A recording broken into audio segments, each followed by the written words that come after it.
Mine too, actually. Oh, I was being sarcastic. The N64 is amazing. Yeah, I love it. Now I hear the echo. You hear the echo? Yes. Should I switch to headphones? Okay, here we go. Okay. I'm muting on my end because I had the audio up on my end. All right, everybody. I didn't have any swanky intro music or anything like that. We just kind of went live. All of a sudden, Robert went from being ready to not really being ready. I'm ready. What are you talking about? I just had to plug in the headphones, and we're all good. Oh, sure you did. All right, guys. This is kind of the inaugural thing. This is kind of a podcast that we all kind of decided to get together and do like every other week, where we just kind of sit down and talk both modern and retro games and kind of look at things from the perspective of people that have been gaming probably way too damn long. Probably not the only podcast like this, but we have a pretty good group here that has a pretty wide array of what. Okay, well, you guys have gaming skills. I know Robert does. I don't. I played a game too. Oh, hold on, man. I don't sell yourself short. It's just Revenge of the Ninja or Revenge of Shinobi. Revenge of Shinobi? Hey, that only took me like 3 hours. Exactly. Oh, God. Oh, so bad. Wow, we have so many people in here tonight. This is kind of awesome. We already got we had 8, now we're down to 5. Oh. All right. Well, another joke. No, not that Mike guy again. Oh, no. Now we're down to 4. We're losing them. Oh, no! All right, guys. So this is going to be kind of. All right, who's playing this? Who's playing it in the background? Not me. I've got headphones on, so it's weird. Not me for sure. It's my Twitter. It's you. You? It's me. So it's all you. Right, I'm good. I'm all good. Mike. Hey, I like how you looked at me though. That's Panda's in here, and he is the best person we have here, or so he says. What's up, George? Hey, be ready. It's 11 p.m. Hey, Sandwich. If I fall asleep in the middle of this, it's just because it's 11. It is 8 o'clock my time right now, so I'm good for at least another 4 hours. Nice. Yeah, it's like 9 o'clock my time. Nice. Preferably do this for another 4 hours, but. Well, I figured we would try to run this for like an hour, maybe an hour and a half at most, given the time of night and the fact that Mike should actually be able to get some sleep tonight. I'm not. I have to go to work after all this. I'm up till 1 o'clock anyway. Yeah, you're good. Weird. I'm a night owl too. I'll stay up till that's because I 1. That's because I have a job that doesn't force me to be up at like 6 in the morning like other people. Well, mine kind of requires me to get up at 5:15 and then sometimes be up until 5:15. So, Yeah. I got you. No. Apparently, we're down with tacos tonight. We missed getting Rez's run today. I'm sorry, man. Sorry. It's okay. So, where do you guys want to start? Like what you did this week? Do you want to go ahead and move into topics, or do you guys have anything that you thought of before we discuss topics today that you kind of wanted to get started in on before we moved into anything like really beefy? Well, I think we have some really good topics already, but I mean, we might as well just do the little round table of what each of us has been playing, if anything. Nick, I don't know if you've been playing anything because you've had your hands full with Life lately. Yeah, Life's been crazy. I have been able to play something called Skyforce. I got it off of Steam. It was kind of recommended by RetroBro. It is a vertical shmup that looks like it kind of came from the mobile sector a little bit. It's a little grindy, but it's not too bad. Like, I can't decide if I like it or love it, but on the reloaded version, which is the second version of this I played, I put almost 20 hours in. So there's got to be something to it, right? If I'm putting that amount of time into it, even if it's just, hey, I added another little tick to my little ship so it's more powerful now. Right. I think I've just gotten stubborn where I'm like, I'm going to beat it. I'm going to max out the ship and I'm going to get all the cards because, damn it, I'm committed now. I thought it looked absolutely good. Love it. It's not a bad looking game. It's got a few positives and a few negatives, and I kind of want to finish the second one so I can kind of do kind of like a quick review of the two of them kind of together because one's more grindy than the other, and there's pluses and minuses to that. Realistically, towards the end of it, I do like the bosses. It's worth playing just to kind of see the bosses because there's a lot of big like tanks and helicopters and planes and stuff that come in cool ways, and they're kind of really fun to look at, right? Even though they're putting so many bullets on the screen, you're going, oh, what the hell am I going to do? And it's a vertical shooter, you said, Nick? Yeah. Yeah. Yeah, it's a vertical scrolling one instead of horizontal. So more 1943 versus, instead of R-Type, right? Yeah. And I like them both. Like I'm on the fence on whether or not I like a vertical shooter versus a horizontal shooter or not better. I don't. They play the same, so it shouldn't really be a preference. But I prefer horizontal shooters. Yeah. And actually, on that note, not to cut you off. Go ahead. Go ahead. Cut me off all night. I don't care. I actually thought of you, Nick, because what I've been playing this week is the Retrobit had the R-Type collector's package. And so it came with a Super Nintendo repro cart with the original Super R-Type and your favorite R-Type 3. I need to get back to that because honestly, as frustrating as that game was, it was actually a lot of fun. It's a lot of fun. It's a neat game. Yeah. It's really hard to control that little orbiting thing. That's the part I had the most difficulty with, but it's fun. That's where I struggle with the art, because obviously people who are really good at R-Type know how to just get that thing all over the screen, and it just it becomes like a second ship. I'm not there yet, so it's very clumsy. But it's still a lot of fun. I had a lot of fun with it. So I would say I might be halfway through R-Type 3 because it's kind of a challenging game. It is halfway because I got to I want to say mid-stage 3. I have no idea. I want to say stage. I'm at stage 5, so I don't know. Okay. God, are there 10 stages? I don't know. God, I know that R-Type Final is the only other game I've actually played through, and that had 6 stages. But then you were meant to keep on playing it over and over again. So I don't know if the other games actually have more levels. Maybe someone in the comments knows. It's that's the pirate version.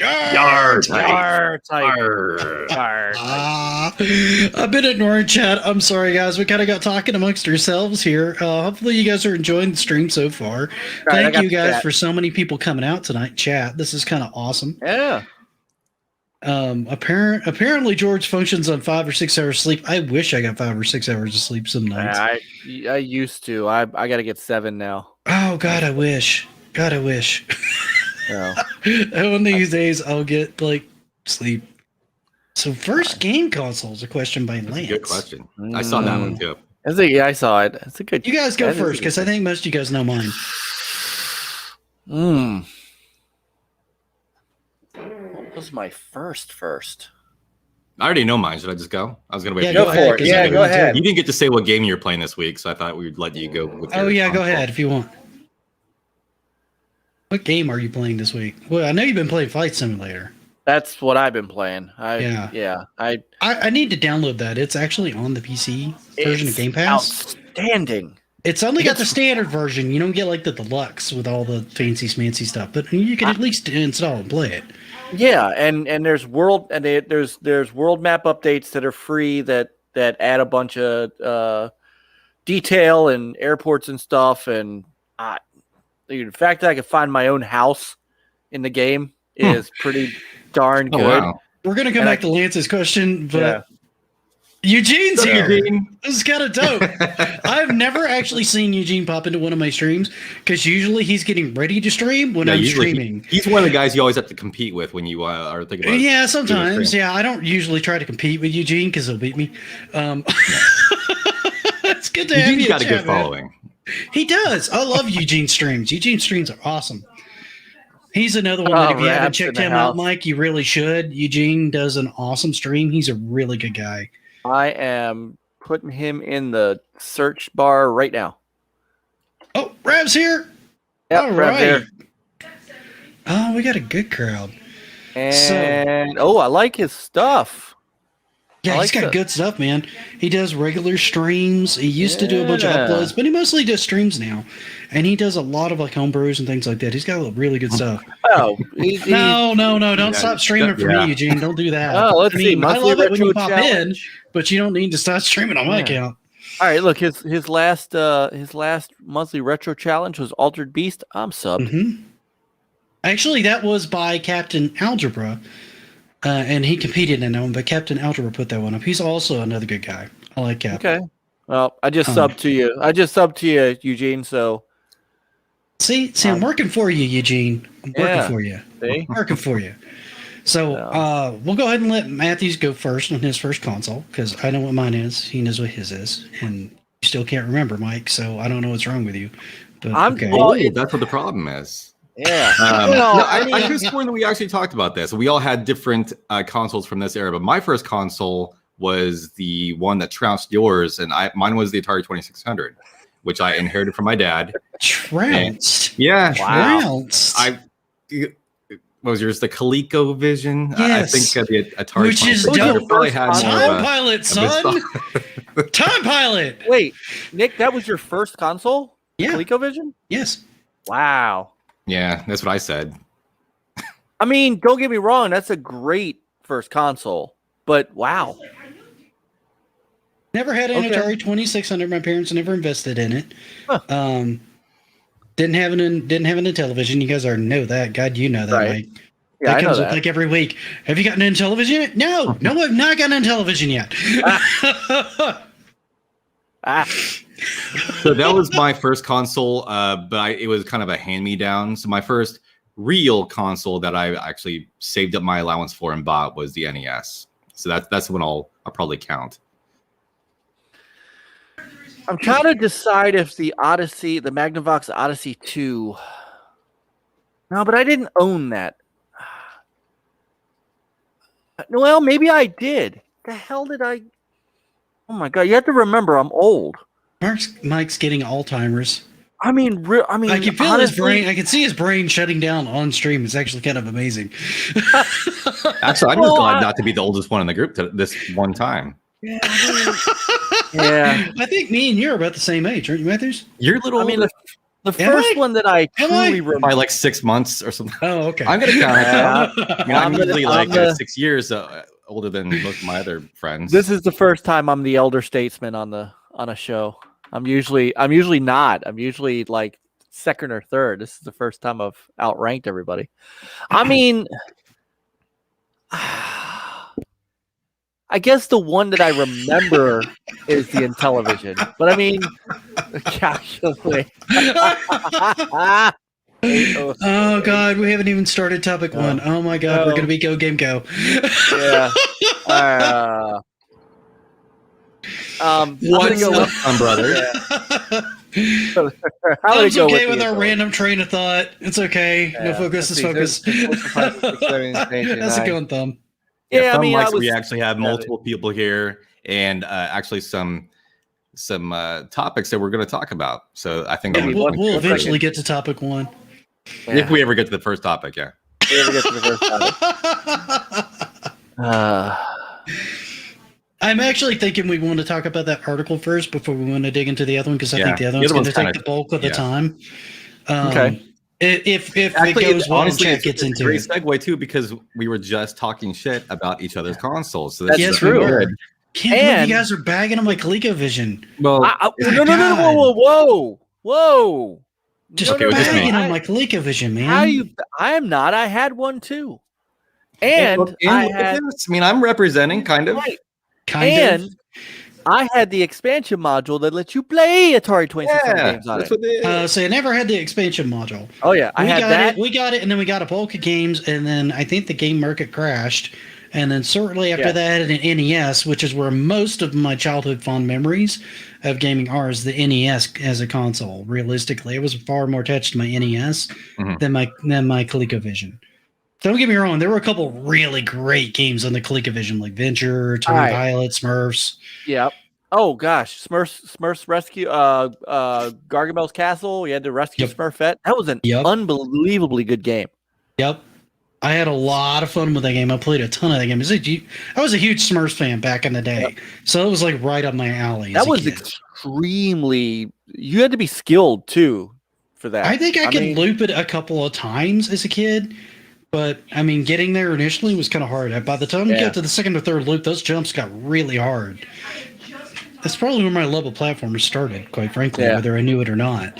Because I walked right into Mario, and I was super happy with Mario Brothers. All right, so thanks to Be Ready in the chat. I'm revising my answer. We did have a Pong machine.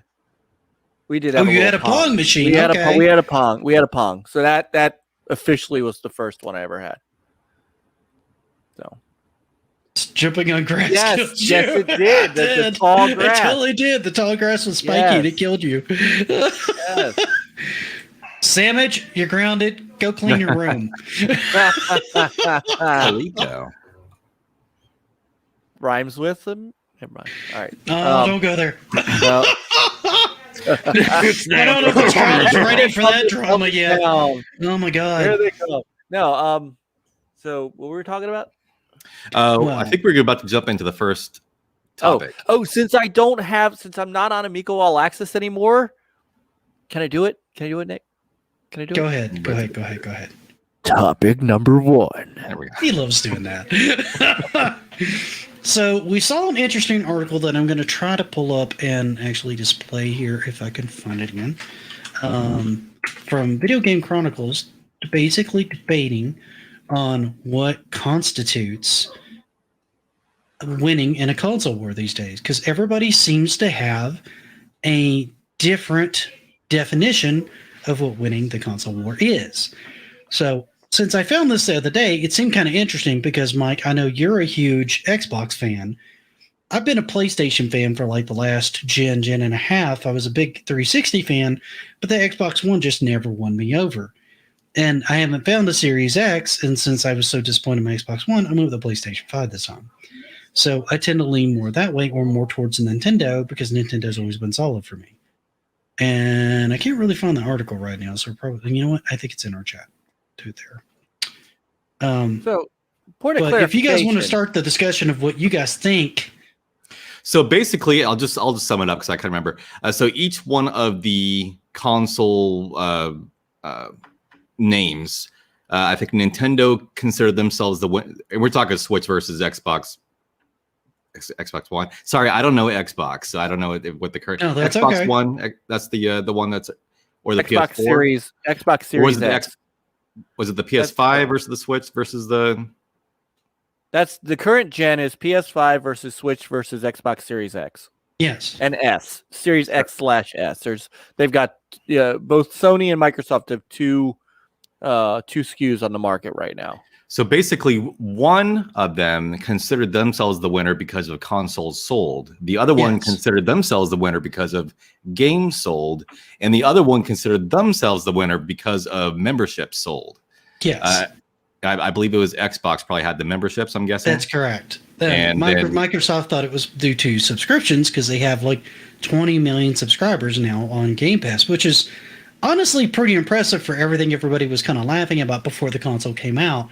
Except for me, and I'm kind of looking at it going, this is either going to sink or swim them this generation, because it's kind of a good deal if you're okay with the Netflix model of gaming, right? As things kind of come and go on the service. Nintendo is like, well, we're selling more physical games than any of you guys. They're like 30 million copies of like Animal Crossing and 20 or 30 million copies of like some other game that they basically sold too. Oh, half of their launch lineup is still charting on the monthly NPD reports. Yeah. Like they're still selling the original Zelda and Mario Kart, month after month after month. Yeah. So, I mean, it's ridiculous the amount of stuff they're selling. And they're also like managing to sell Wii U games, which that system should have sold better. Yeah, Shame on you guys for not buying it. The Wii U is amazing. I bought one. The Wii U is amazing. I'm just talking in general. People who didn't buy it, you did yourself a disservice because the Wii U, well, had a clunky controller because that tablet controller was really big. Had some amazing games on it. I've got about 20 or 30 the controller, solid, for as good big titles. and awkward as it was surprisingly comfortable and playable, though. It really was. I was surprised.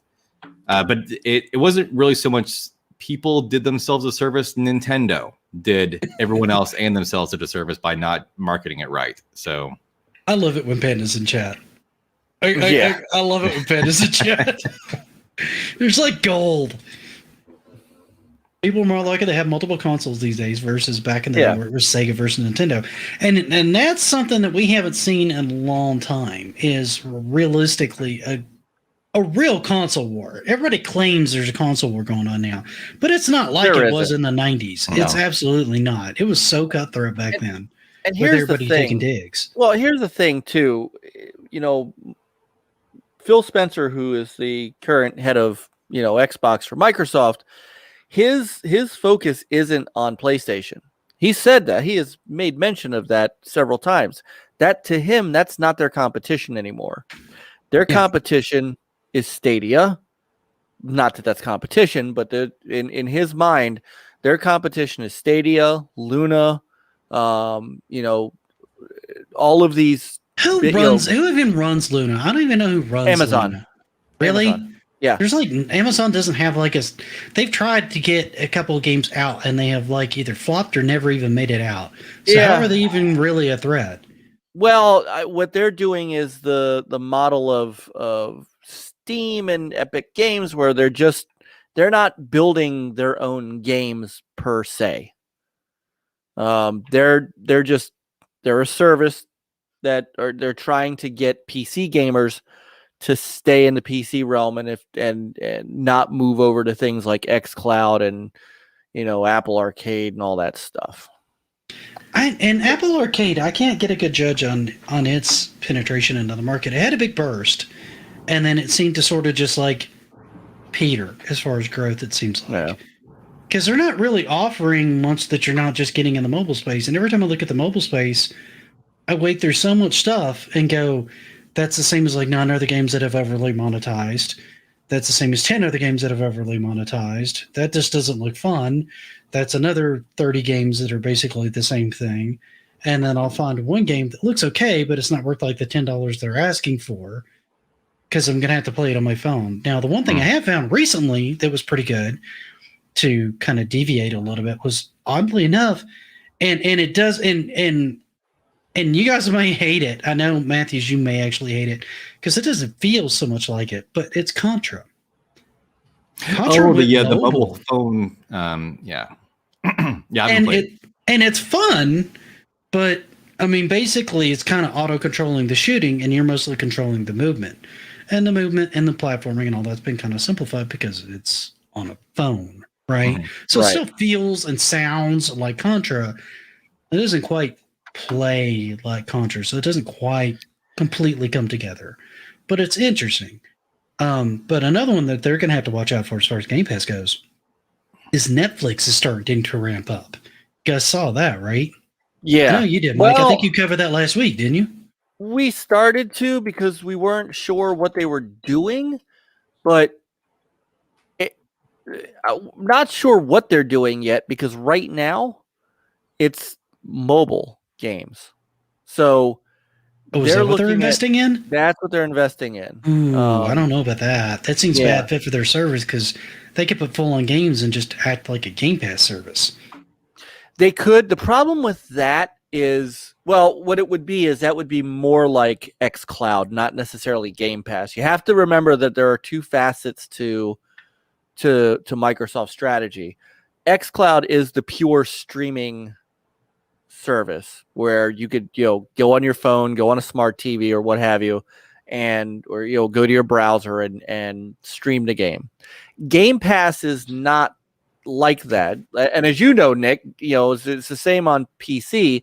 Game Pass, you rent a slew of games, but you download them to your console or PC and you play them natively. So that's the difference. Yeah, and there's a big difference between Game Pass and things like Stadia because of exactly what you said. You actually download it and you play it locally. You don't have to have consistent high-speed internet in order to be able to play it. Yeah. And the difference between Game Pass and Stadia, which is where I knew they shot themselves in the foot from the very beginning. I knew it was going to be a failed model.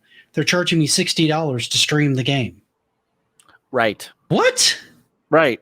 You immediately should have gone with the Netflix model. almost instantly, which is what Microsoft did. And they just cycle through games. So you'll either complete it or you can buy it with a slight discount because you have Game Pass, and you get a discount because you already have Game Pass as a service if you want to buy the game after it goes off of their service. Now, all their first-party titles just stay there, which honestly makes it a pretty good deal, which is why I have it, even though it's tragically underutilized. I think the last thing I played on it was Rain on My Parade, which was a lot of fun.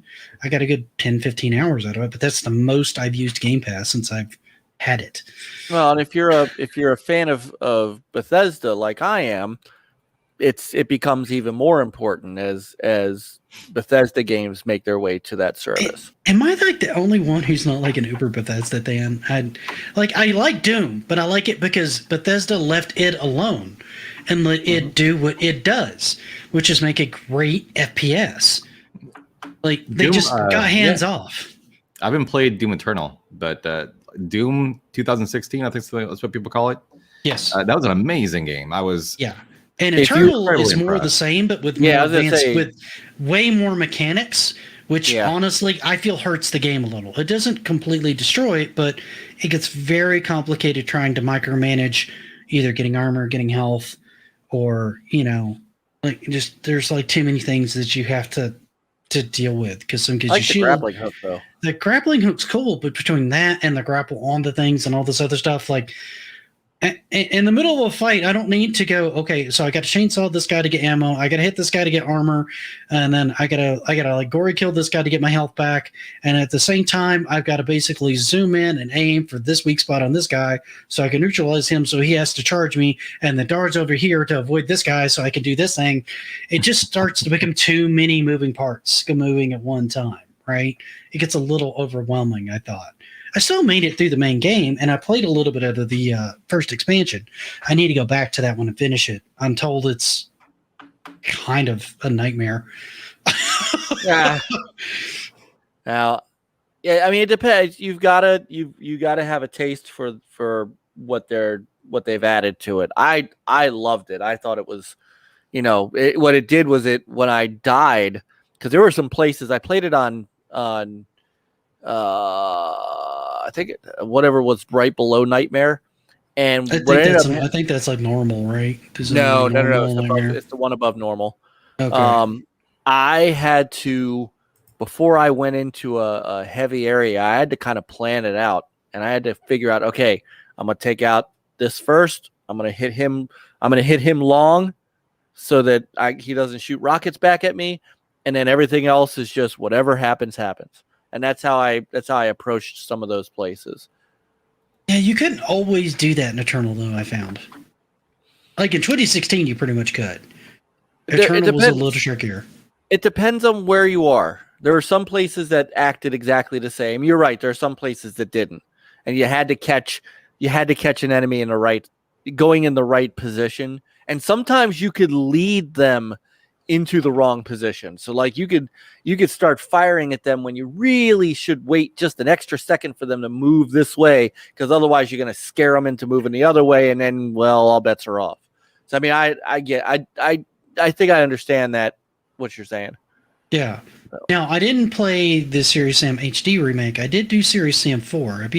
Went through that on normal. I had a good time with that. I did not. Oh, you didn't enjoy it, or you didn't play it? No, I didn't play it. I used to play those on the PC all the time. Hey, HDK's in the house. And also, hey, CM Retro. I tried to pull you back up. I know. Oh, CM Retro. Yep, CM Retro's in here. I hadn't gotten to him yet. I pulled him up on screen so you guys could see it, but I hadn't had a chance to say because you were in the middle of the talk. I guess I can't because I'm not the host. But yeah, kind of going back to the topic because we kind of diverged again, which I expect we're going to do quite a bit, is kind of where's your headspace at with that? I mean, do you think we should stick to the classic model, or does that even apply anymore? I don't think Microsoft changing the game so much sold means anything, because is the original Wii, is that still the biggest console winner of all time? Is that what sold the most number of units? I think it's like 100 million, isn't it? The PlayStation 2 is still the king. How many did the PlayStation 2 sell? 160 million. Hold on. Okay, because I know the Wii sold like 100. The Wii did very well. and yes, famously did very well, but also was kind of notorious for once people bought it, they didn't play it. So I don't think that the console sold actually is what makes the winner of the generation, in my opinion. I think activity on the console, either with games being purchased for it or the memberships, like what Xbox is claiming. The year they stopped, PlayStation 2 had sold 155, so I was close. Yeah. Rez had it up in chat. I think he found it. Yeah, and the Wii was the biggest selling console for Nintendo, flat out. The second closest, I think, is the Switch, because I think the SNES only sold like 40, and I want to say the NES sold like 60 or 80 million. The SNES didn't sell quite as many, but they're in that era, competition was a lot tougher too, because you had like 8-9 consoles running concurrently, all vying for people's dollars. Now, a lot of those were pretty niche. I'm going to call it like Neo Geo and 3DO pretty niche. Neo Geo primarily because of price. That thing was insane. Neo Geo Gold was even worse. The 3DO, they didn't get as much advertising, I don't feel like. I rarely ever saw ads for it. So it was kind of niche too, more for that reason. And it was also pretty expensive, if I recall. Wasn't it like $400 or something like that? Oh, which console? The 3DO. I thought the 3DO was a lot more than that. I thought I think it was like $699. Was it $6? Yeah, it was like $600 or $700. Yeah, that was too rich for like my family's blood, and I managed to have an SNES and a Genesis, which I didn't think was that big of a deal until I started talking to people in the retro community. They're like, "Oh no, I had to like one or the other," and I'm like, "Oh wow, okay, I guess I was pretty lucky back then." So who the hell had a Neo Geo? I did. I had a Neo Geo. Really? I had a Neo Geo. Wow. Yeah. How many carts did you have? Like one? Because there were 200 pop. Dude, when you worked and when you worked and and you lived at home, you had a little. I had a lot of disposable income back then. I guess I didn't have that much, and the reason I don't put handhelds in there is because that's kind of its own category, and realistically, one that has not had a whole lot of competition until now, which could honestly start another topic that we could either do, which we may want to do, like say next time, is go into handhelds and how that's changed into something completely new with the Steam Deck and the Switch and everything like that, completely changing the face of that market now. Yeah, I'm a big handheld guy, so that's you were a Game Boy, huge Game Boy fan, and I was too, but not to your extent. You've got a really vast Game Boy collection, don't you? I have almost a complete Game Boy collection. Wow, that's I'm missing the 10 most uncommon and expensive games, and at that point, I was like, screw it.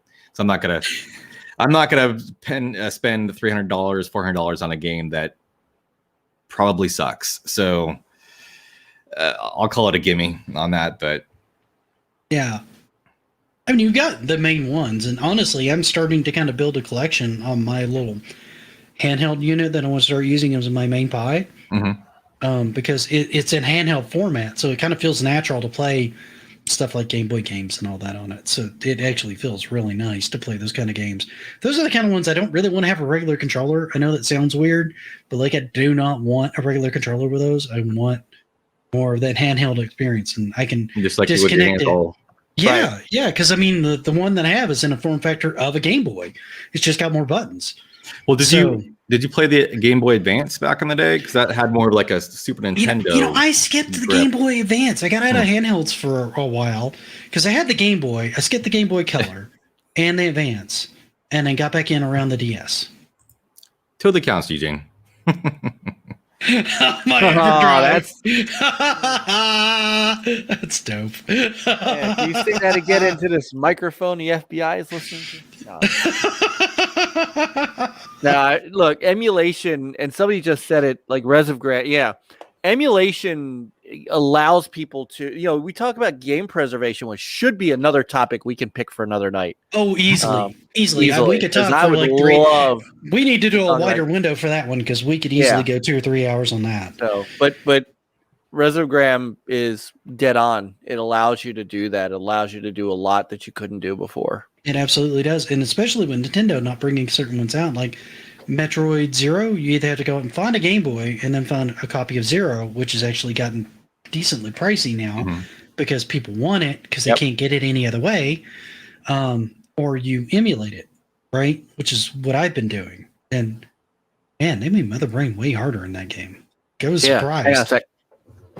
Yeah, it's been a while since I played Zero. I think I have enjoyed my time with Zero quite a lot. I loved it up until the end because I didn't like that. Because with just pretty much any other Metroid game, when you get to the end of the game, you can either continue on and beat the game, or you can go back and just do anything in the entire world that you've already played through. Right.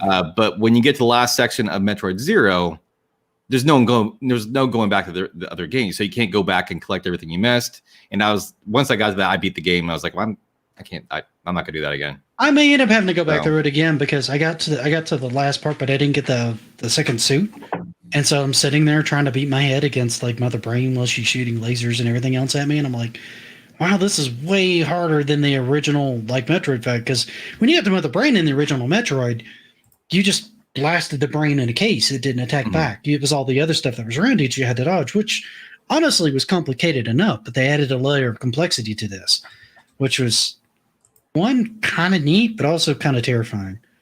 And I need to go through Fusion. Fusion is definitely on my list to go through as well. Yeah, Fusion was probably my favorite also. So I'm very much looking forward to Dread. Metroid Prime, though, is probably my favorite overall Metroid game. It wasn't mine, but here's why. And it was primarily because I had played a lot of FPSs around this time. And I played Halo before I played Prime. Now, that's a big distinction if you go from playing a dual stick FPS to one where you have to hit a Z button to be able to aim, where I'm used to just moving and aiming. It was incredibly infuriating. So much so that when I got to the Super Pirate or whatever it was, where you had to knock 12 pieces of armor and then you had to switch visors to kill all the lads, I just said, I'm done. It was way too annoying of a fight. It wasn't that it was impossible to do. I'd done it like 7 or 8 times, and I was progressively getting a little bit better at it, but it was just way too irritating.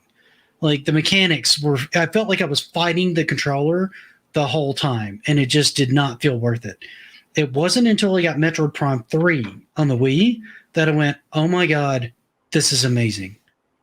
And you haven't gone back to play the Prime 1 and 2 with the Wii controls? No, I bought it. Like I didn't have room to download it. I bought it. I didn't have room to download it. What I need to do is probably boot up my Wii downstairs, delete a bunch of stuff out of it, and see if I can still download it. I think they might have pulled that store down. If they did, then I can't get it. I pay money for it and can't get it, which sucks because I'd like to see that re-released. That's why I don't like digital media. Yeah, that's kind of the world we live in. Steam's usually really good at it because that'll come into another topic that we can do later. But yeah, and if you don't like Prime, revoking your gaming permit. It's not that I didn't like Prime. I found the controls too clunky. It was too antiquated by the time it came out. And it was great that they managed to bring Metroid into a first-person perspective. I've got nothing but mad props for them being able to even pull that off. And I do like the Prime series as a whole. I got pretty deep into that game. There were only like that and one other boss left to beating the first Prime. Now, I never played Echoes. And I thought 3. Echoes was really good. 3. I enjoyed 3. Yeah. Emulation. I haven't tried emulating the Wii. That seems like a terrible idea, to be quite honest. I don't know how you do. Yeah, I don't know how you would do that either. I'm not sure how that one works. I'm even nervous about. Yeah, I know. RIP Wii Virtual Console, right? There were so many good games that got lost there. There were a couple exclusive games to the Wii that were only in digital, never got a physical release, and then disappeared. Yeah, like Eugene and I and Thumb Brothers have talked about this a lot. The Konami Rebirth games. I got Castlevania Adventure Rebirth, and that's it. I didn't get Contra Rebirth or Gradius. Rebirth, and that ship has sailed. So unless Konami has the sense, and they probably won't, to come up with a modern day compilation of those 3 games, they're gone unless you can luck into a Wii that already has one installed, or just emulate, because there's always that. Yeah, I don't know on those, but yeah, I think on the first topic, which we have derailed on like 90% of the time. Yeah, now you're talking I'm really about bad at Metroid, driving this podcast because I'm just having fun just chatting to you guys. Yeah. We got a big topic coming with 20 minutes. 20 minutes left, so you got to squeeze in all the. Yeah, all the we're just gonna go ahead and move into the next topic now. Well, we didn't really determine. We this. didn't really. Yeah, we really. So didn't. what's the final verdict? What do you guys want to call it? Like attachment I rate? say. I don't know about. I would say games sold, because. Yeah, because. How does that classify with Game Pass though? How do you classify a sale? I think that.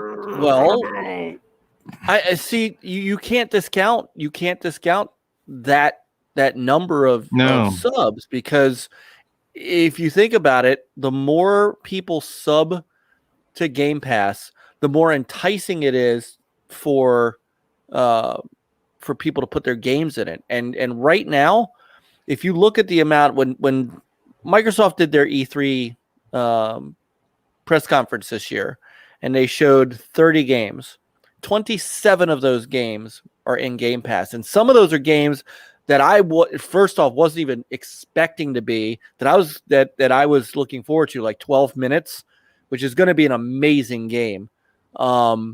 It's in Game Pass. I mean, Microsoft is enticing these smaller developers to get their games in Game Pass, to get enough subs to then entice the bigger ones. And there are some bigger ones that are putting their. Square Enix went all in. Sega has gone, knee deep with bringing all the Yakuza games in and stuff like that. I mean, they're pulling games that people aren't expecting. Outriders was a Game Pass launch title, and Square was very happy with that. I got a bone to pick with them on that crap, because that didn't come to PC. I ended up paying $60 for Steam. I want my money back. I know you told Outriders you was not that good. It was not worth $60. Hell, it's not worth $40. Yeah, it's just not that good of a game, dude. It's one of my biggest disappointments so far. I haven't played it really. I know Peter has played it, a ton of it, but I kind of passed it up.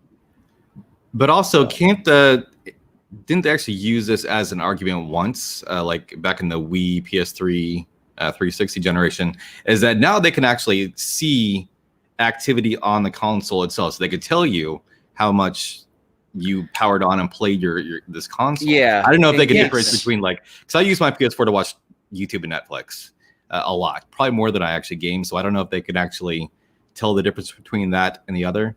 But I mean, this that would is actually a pretty good thing that CM Retro put in. To interrupt for a second, did you guys see that? Mm-hmm. Yeah, but that's subjective, and how did you go by sales? But that's not what he's saying. He's saying look at the top 10 rated games, not the top 10 selling games. And now, by the way, NPD does not do sales by unit; they do sales by dollar figure. So that changed this generation. That completely blows the whole curve because of inflation and everything else. Well, now the games have gone up a little bit. And now, a $70 game, NBA 2K12 or 22, is going to be top of the chart over a bunch of other games because it might sell the exact same number, but it's a $70 game versus a $60 game, and that's going to jolt it. So it's such a muddled, and I think it's done on purpose. The honest truth is that I don't think any of them at this point care about units sold. I know they like to get it out there so people can beat their chest, but internally, Jim Ryan, Phil Spencer, and Doug Bowser, they answer to their investors. Mm-hmm. And Microsoft being able to show that the Series X is their fastest selling and best selling console of any generation. Sony being able to say, hey, we sold 10 million consoles, and basically Nintendo going, yeah, we got the Switch and it prints money. that's what's important to each individual company. And that's why they're not out there fighting. Like, the people who are fighting are the sycophants that fight for them. Yeah. None of which get a trophy or a plaque that says, "Hey, my console won this generation." And that's what brings it up. That's another thing that brings around to a point that we talked about before. The 90s, it actually was a console war. The companies were invested in it. They're not anymore. Only the fans are invested in it, and it's mostly on Twitter. I'll be honest. I see more flame wars on Twitter of the PC wishes it had this. I'm like, dude, when the PC gets that, it's going to run 3 times better on the hardware that's capable out there than what you're going to get out of your system. Yep. Like, I don't want to pay $60 for that privilege, but yeah. Back in that day, you have to remember too, the pool of gamers was also so much smaller than it is now. Yeah. There are so many more gamers on, that these companies have access to that they didn't in the 90s. Sega had to fight Nintendo for every single customer. And I loved it, man. I loved watching it. It benefited the end user for and sure. It changed the entire gaming industry. Stuff like that shakes up the industry. And they completely changed the dynamic. The dynamic we have today was set in place by Sega. And nobody gives them enough props on that. By the way, Brad actually put a really good thing here. Software as a service is not subjective. There's a revenue dollar to that. Cost of licenses, games divided by subscribers per period, but Microsoft isn't revealing the exact cost per consumer. And he's right. It would be nice to know they did us on that, on how successful really is Game Pass right now. I mean, they're touting it as a huge success, but how much is it really costing to maintain the servers? And how much is it costing to get the licenses? How much of the revenue are they getting? How many games are people really actively playing on it? How many people like me are kind of playing it here and there, playing a game or two every couple of months and just giving them revenue? Because that's what they really need to shore up the power users like you, Mike, that use it like daily, right? Sure. So I'll be honest with you. And again, the only people who need to really know that number is the board of directors at Microsoft. That's really what gamers need to continue to know is the games are coming. They'd like to tell you how many advertisers there are, how many subscribers there are, because that gives you a tangible number of 20 million active subs. At if you take that at face value at $14.99 a month for Game Pass Ultimate, that's a boatload of money that they can throw at, so I don't care how much they spend specifically, per subscriber. I really don't. What I care about is that they're continuing to grow the subscriber base, which means we're going to continue to get games. They basically spent $7 billion in cash to buy Bethesda, which will bulk up their library on Game Pass. I mean, that's why they bought them, honestly, was not to sell copies of Starfield. It's to put Starfield in Game Pass so that 20 million more people will subscribe to the service. And I happen to know there are people. I have a good friend with another channel. His name is Noof Nukem. He's a big Xbox guy. He was dead set against. He hated the idea. Never going to get Game Pass. Physical all the way. Blah blah blah blah blah. Last month he finally broke down and got Game Pass. I mean, it's because and now he sees the value in it. So that's where they're winning. It's not. As Matthew says, it's not how many consoles they sold, because they're not even looking at that, and that's one other thing you have to remember. Why Jim Ryan is taking Sony, and I can cut from here. Jim Ryan is taking Sony in sort of a direction that Microsoft was already going, bringing out PS4 and now some PS5 games eventually on PC, trying to bolster PS Now, because I don't think Sony is going to be looking at the traditional model of, they like to tout those numbers of consoles sold, but you're going to start seeing that shift as well, because they're reaching a broader audience too. They see Microsoft, they know what kind of revenue. They can go and look at the books, public books, to see what Microsoft is making. Microsoft doesn't. They put out a quarterly statement like everybody else, and Sony looks at it and goes, yeah, they're making a lot of money. Where Microsoft is kind of why they don't look at the hardware numbers, although they like the hardware numbers internally, is it's not just Xbox for them. It's Xbox, PC, xCloud. They're talking about adding xCloud to Samsung TVs. I mean, they are looking at bringing in more recurring. I knew they would broaden it. The moment they could make that work, they were going to broaden it. Yeah. And I'm going to put this up again because I slightly disagree with this. Whereas I actually do disagree with you on this. If you take a look at Game Pass, even on PC, there's no more trash on there than there is on Steam, and you can just play it. Yeah. There's not a lot of trash on Game Pass. There's a lot of good content on there, whether or not you want to dig into it or not. There's a ton of good content. Most of Bethesda's backlog is on there. If you don't like Bethesda, that's fine. Almost everything from the Yakuza series is on there. Microsoft Flight Simulator is on there. My friend Pedro was up on there for a little while and has actually almost come back around again to being back on there. Psychonauts 1, I think, is on there. Psychonauts 2 is going to be day 1 on there. Battletoads was day 1 on there. And still on there. Pretty much all of the Halo series is on there. EA Play is on there. So all the Play EA is on there. So like Squadrons and stuff like that is available on there. They don't have the Mass Effect Legendary Edition on there for download right now. No, because it's not in the vault yet. Right. Yeah. So EA works that a little differently. They go about 6 to 8 months to sell their games, and then they put it in their vault, and that's when it becomes. Yeah, so there's a lot of really good apps in there. Are they all brand new apps? No. But any first-party Microsoft app is immediately going in there. Yep. So it's not what you think it is. I mean, you can call it what you want, but there's a lot of trash on Steam too. I love Steam, don't get me wrong, but there's a lot of trash on there too. And there's a lot less trash on either one of these services that we're talking about than there is on, like, say, Apple's App Store. Rainbow Six Siege, Red Dead Redemption 2 is on there. MLB The Show. Cyber Shadow was up there. I don't know if it's Cyber still Shadow. up there. Cyber Shadow was up there. Don't know if it's still there or not. Desperados 3, Dead by Daylight. I mean, there are some legit good, solid titles in there to play. Yeah, there is. Yeah, Minecraft is in there for the kids. Yeah, I've done articles on it telling people Game Pass is probably one of the best values for your dollar right now. Yeah. But let's go ahead and move for this topic because there's really no clear winner. I mean, if you're looking at it as attachment, you're either going to go by subscribers or you're going to go by attachment of games, right? And right now, honestly, Microsoft's kind of winning on both because you kind of get both when you sign up for Game Pass right now. And the PlayStation 5 just doesn't have that many titles out to really attach to.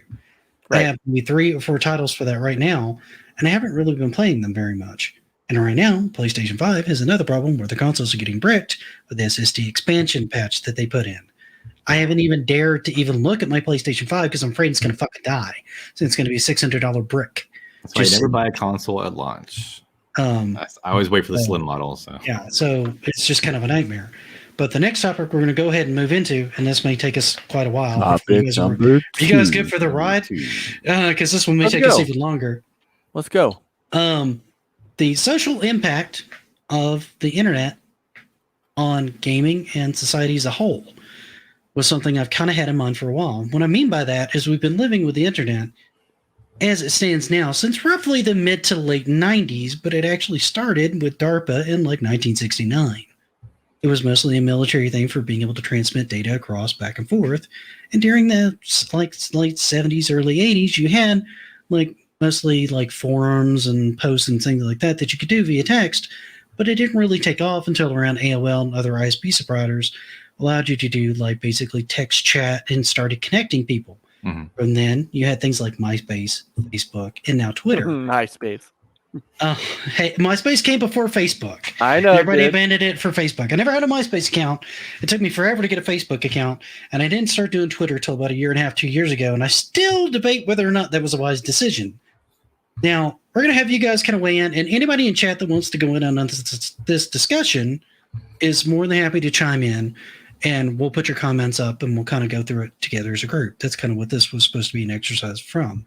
So before I weigh in too much, since I set the groundwork, Robert, would you like to start us off? Sure. See, I guess I had the benefit of being just like you guys, of being slightly older. So I actually remember a time before the internet was actually like as big as it is now. I would say that for me, social media really came in and started getting a strong foothold on society right around Facebook. That's when everyone's mom and their aunt and their grandma, their grandpa, uncle, and all that, everyone started using Facebook to keep in contact with friends in other countries, other states. So that I think that's what ultimately brought the world together. But that was just what actually brought, I guess, mainstream people, just your average civilian into the internet. Whereas you got nerds like me and Nick and Mike and probably everyone else here who were already involved in social media. And I was mainly just in forums like video game fan sites. So everyone who remembers that time, you remember there was actually like a very slow learning curve to actually dealing with people on the internet. You had to kind of learn how to communicate properly so you don't actually start a flame war. And yeah, obviously no one got really good at it because everyone is know-all, be-all on the internet. But when, Aunt Sue and Grandma Joe and all them started using Facebook, they became the new internet trolls. I think that was the point where we fell off the edge and went full on. It's an internet world as far as communication goes. And I think Twitter kind of evolved from that, I would say. So, yeah, Mike, why don't you step in? Make some sense of that. We've also got like Snapchat and Instagram too. Those are two totally different means, but those are less text driven and more image driven. So there's not so many flame wars on those, right? Well, and no, I mean, Robert, you're hitting a lot of the right notes. I think what I would add is that we really had communication and online communication long before the internet. I mean, we had bulletin board systems, which I actually ran BBSs from like my Atari and my Tandy 1000. Where I think the internet takes us in the wrong direction, in my opinion. And it didn't even start with MySpace and Facebook and stuff. It started with Twitter, and Twitter will go ahead and ban my other account now that once they hear this. The thing is that when you are in a bulletin board system, you're local. Everybody knows you. You can't talk shit like to people and never have to face them. So in those days, BBSs brought us all together. We used to have get-togethers, and that's how I did a lot of my LAN gaming and stuff, was meeting these guys online and then going to their house and schlepping my computer over and doing weekend sessions.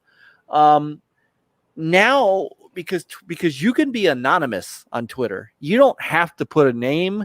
You can be whoever you want.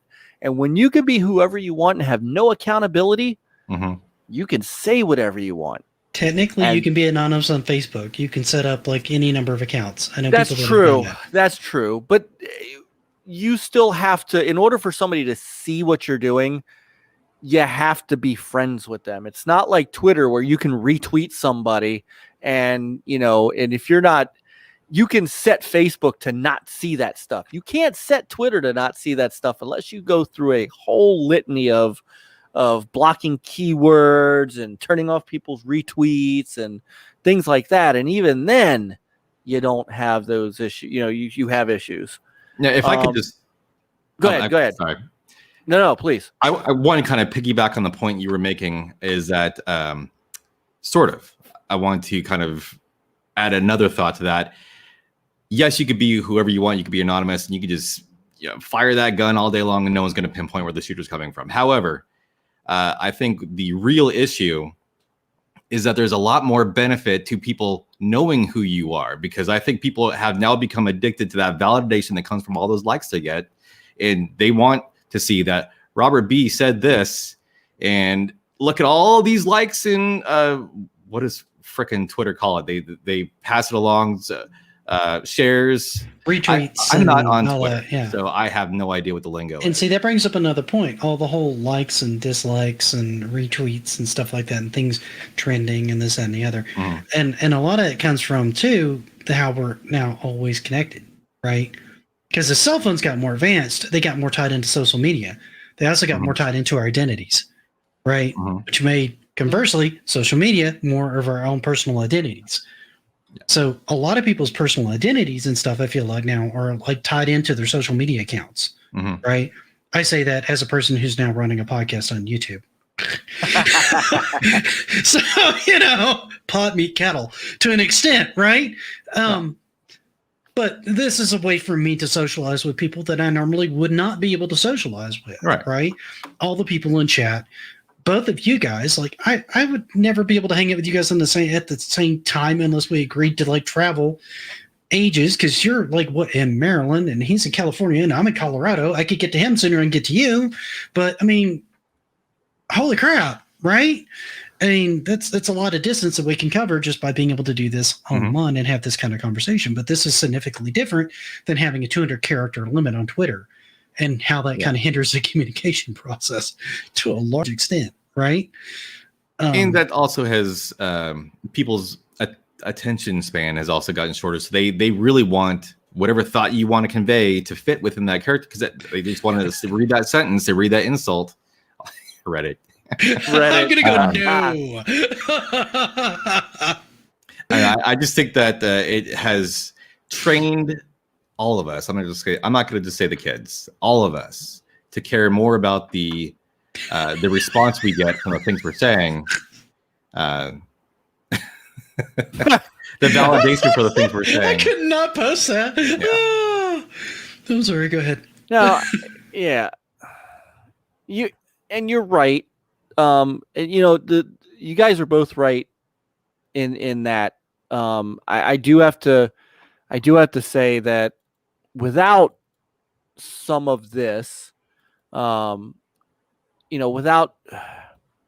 I don't know if Twitter is really the place, but without having a YouTube channel, I would not have met nearly the amount of friends that I do now. I mean, I will say that the internet has shown us that you don't have to live 2 doors down from your friends anymore.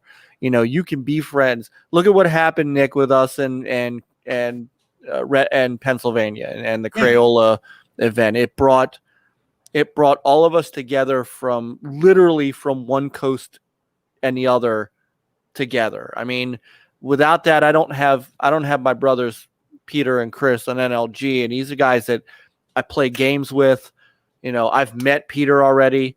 I consider them much tighter friends than friends that I've had locally.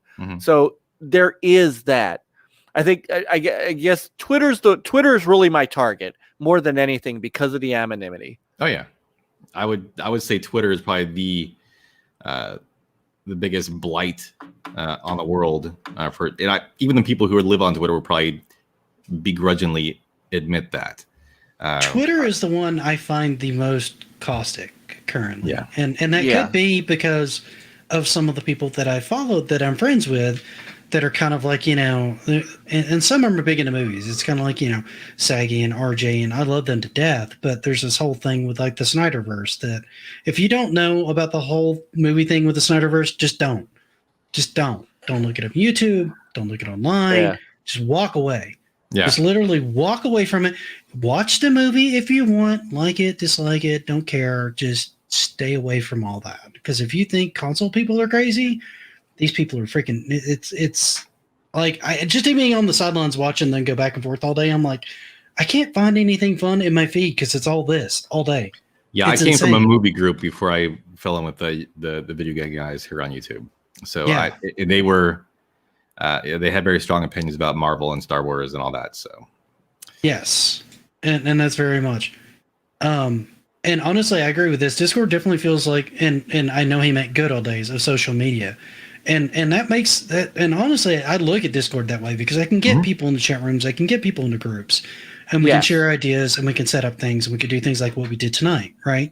It's a good way for me to communicate because I can post a message and I can leave it there, or we can chat more in real time, or we can even have a phone call if we want to. yeah, It combines all the things that I like about social media without me necessarily having to dive through the weeds of like Twitter or try to do DMs and things like that and try to sift through all that noise. if I could, let me just, and I prefer Discord to anything. So now that YouTube's taken away, direct chatting with people other than if you're on a stream, because you used to actually be able to like DM people on YouTube. That got taken away. I didn't know that. Discord, I remember, I have a vague memory of maybe about 5 to 7 years ago being able to actually send a DM to someone on YouTube. That might be a memory on my part. I swear that was a thing.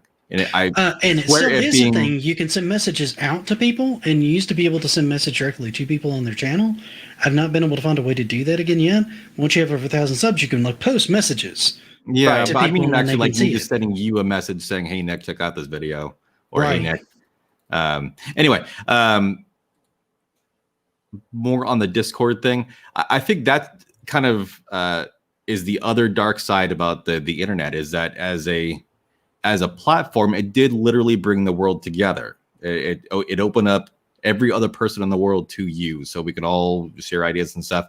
But in a way, it also made the world a little bit smaller, because now you can actually specifically go out and find groups that feel exactly the same way about certain things as you do. You can go out, if you hate every Indiana Jones movie except for Crystal Skull, you can find a group of people, and that's all you can talk about all day long. And you kind of surround yourself in this little echo chamber, and it just kind of, that I think has trained people. And you've nailed part of a larger problem there. I'll let you finish your thought, but you nailed part of a larger problem there. Go ahead. And honestly, I speak as someone who also is part of the problem. Like, it's now that I can actually like have my own group of friends. Why would I want to waste my time with someone who all they want to do is just talk shit about the last Star Wars movie? I'm tired of hearing about it. I'll just go find another group. But a lot of people don't do that. They just stay in that echo chamber, and so it has rewired their brain to not be able to accept anyone who thinks differently about that one topic or any number of topics. Unfortunately, I think it just made people unable to actually disagree with someone. Like, I think any one of us, we're all friends. Nick and you and I have been hanging out together for like a year and a half now, I feel like. Pretty close. Yeah. I think you and I could go out and have a beer, and we could argue about stuff and then go home and still be friends. Yeah, absolutely. Because we have had differing opinions on things. Yeah. But it never comes to blows. It's just like, well, I don't agree with that. And then we go, okay, well, why? And then you go and I go, I can see that, but those things don't necessarily bother me. Right? Yeah. And that's really what it comes down to. Like, and to follow to your point, two individuals having this conversation can have a discourse. Mm-hmm. Right. Two groups having this conversation is a mom mentality. Yeah. And that's what I wanted to piggyback on, because when you start running into these little niches of people that are like-minded and think only a certain way, then you start running into this herd mentality of, I can never be wrong because of this, right? Or I can't disagree, I can't concede this point because of this group, right? Because the moment you do, they start turning on you, or you think they might. Right? Because now you're part of the thing and you have to defend your position. Yeah. So now it's not so much a discussion you're having, it's this walled off, stone-faced, I'm never going to see a different viewpoint thing that starts to put people into a rut in a lot of these things and kills a lot of what I consider normal discourse among people, because we stopped arguing facts in person right? Because there's the internet. Everybody can just pull up their phone and find out. Like, if I want to argue with you on what date that Motley Crue's Dr. Feelgood album came out, all you have to do is go do a quick Google search, and then that's ended, right? But discussing why I like something versus why I like something else is kind of the last bastion of discourse that we have that can't just necessarily be immediately fact-checked. And a lot of that gets killed. And unfortunately, we're not just... obviously, we won't get into this at all. I'll just kind of hint at this, but it's something we probably all see. This isn't just about movies and games. And, I was going to say the same thing. This goes all the way up. So it's a dividing line and I do think, I'm not going to blame all of the world's problems on Twitter, but this is what has happened because people lock themselves in these little like-minded groups when people only care about getting validation for the things they say more so than seeing. You don't actually see the personal anguish that someone feels when you troll them and you get a million people to trash them online.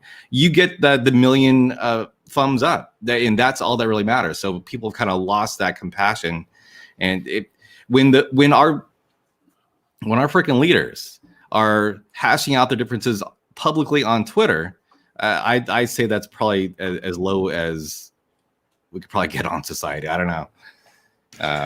And honestly, you're onto that. I mean, like everybody kind of goes into their own little cliques. It's very much like social media has basically become the new politics. And I'm not going to start getting into politics, but people oftentimes choose a side, right? You either choose, you've got your small little libertarian group, but you got your Republicans and your Democrats, which are the bulk, right? And then you got people that are kind of in the middle that kind of go, maybe I'll go this way, maybe I'll go that way. But more often than not, in social media, you end up choosing a side or getting pushed into one side or another, right? Even if you don't want to, oftentimes you're pushed one way or another. Oh, yeah. Because if you agree with this person a little bit, all these people attack you, which just pushes you more that direction. Right? Because you're like, well, screw you. Why would I want to even hear your side anymore? All you're doing is beating on me relentlessly. You're a jerk, right? And that's your perception now. So it's even worse almost than like religion and politics in a lot of ways. And a lot of this primarily goes back to, honestly, for the most part, like Twitter and to an extent, YouTube. Right? Because if you state an opinion and somebody has a differing opinion and somebody finds your video, like as you start becoming a bit of a bigger channel and people start finding you, right? And they find that. I've seen people just beaten to death relentlessly on YouTube, right? Because they had a differing opinion. It wasn't necessarily wrong. It was just different. But that's not okay. And Twitter's even worse, right? When it comes to that. Twitter and won't be. So... Well, I love the chat right now. And at least gaming hasn't gotten to the point of if you have a differing opinion of from me, you're my enemy. We haven't gotten there yet. Thank goodness. Oh yeah. That's where, and again, that's where Twitter really falls on its face is. Not getting that, allowing that to be, the discourse. Now I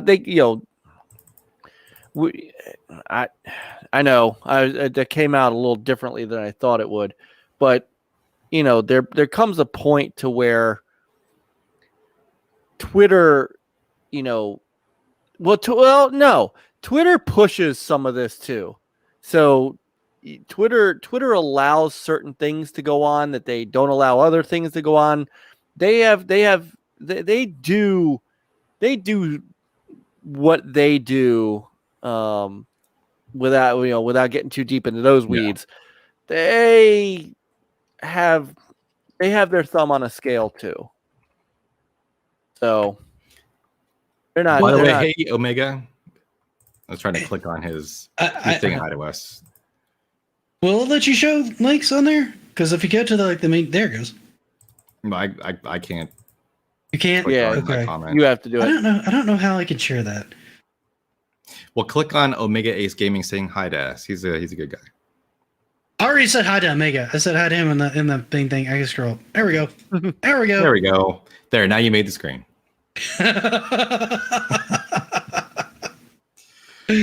But yeah, realistically, a lot of Twitter's problems, I feel, come down to the 200 character limit. I understand kind of why they did that, because it was intended to be a quick message back and forth, a quick blurb of silliness that realistically got weaponized, and there's no other way to call it. No.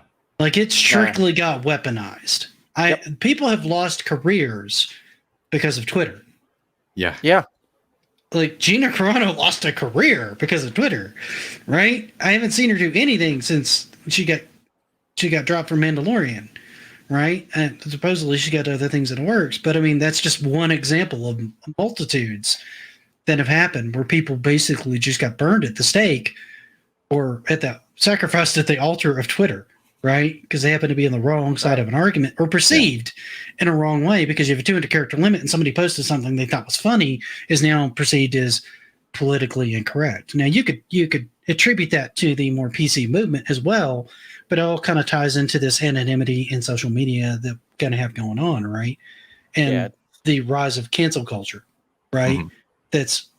That Twitter has become like this focal point of finding those people and taking them down, right? And that does happen in gaming. The Five Nights at Freddy's developer basically walked away from gaming over that because somebody found out who he donates money to, and the mob went after him, and he was like, "I'm done." Yeah.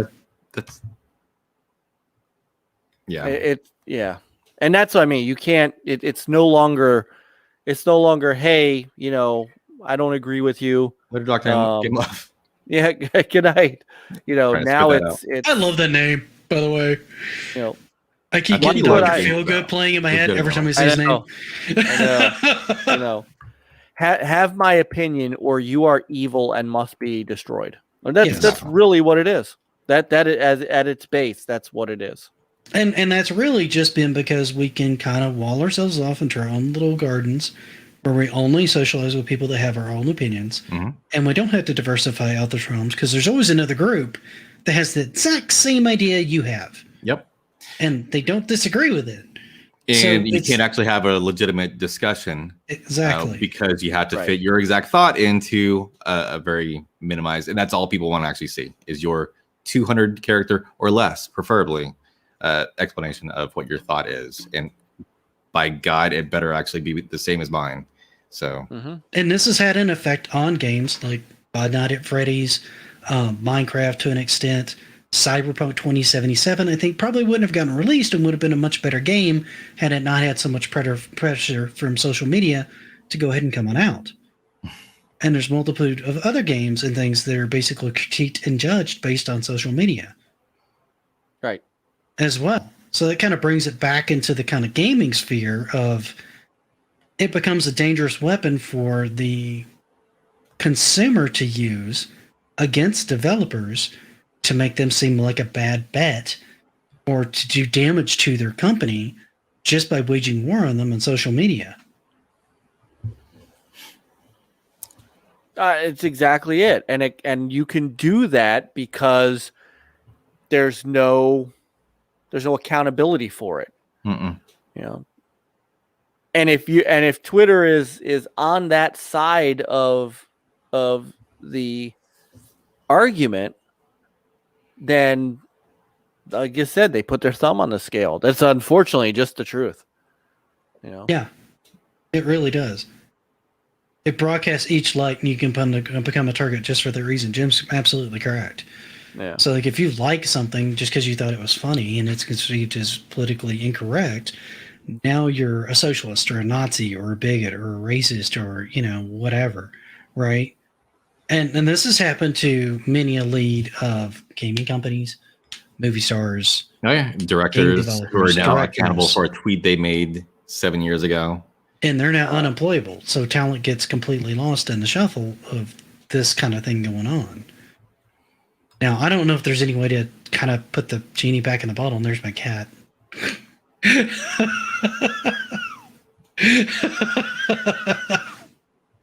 My cat. That's also your wife, by the way. It's not just the cat. Yeah, and my wife. The cat and the cat's vehicle is there too. What do you know? Yeah, that's right. The cat's vehicle's there. The cat holder. Oh God. There's 50 Shades of Grey. There's no 50 Shades of Grey, just black and white. Exactly. Yeah.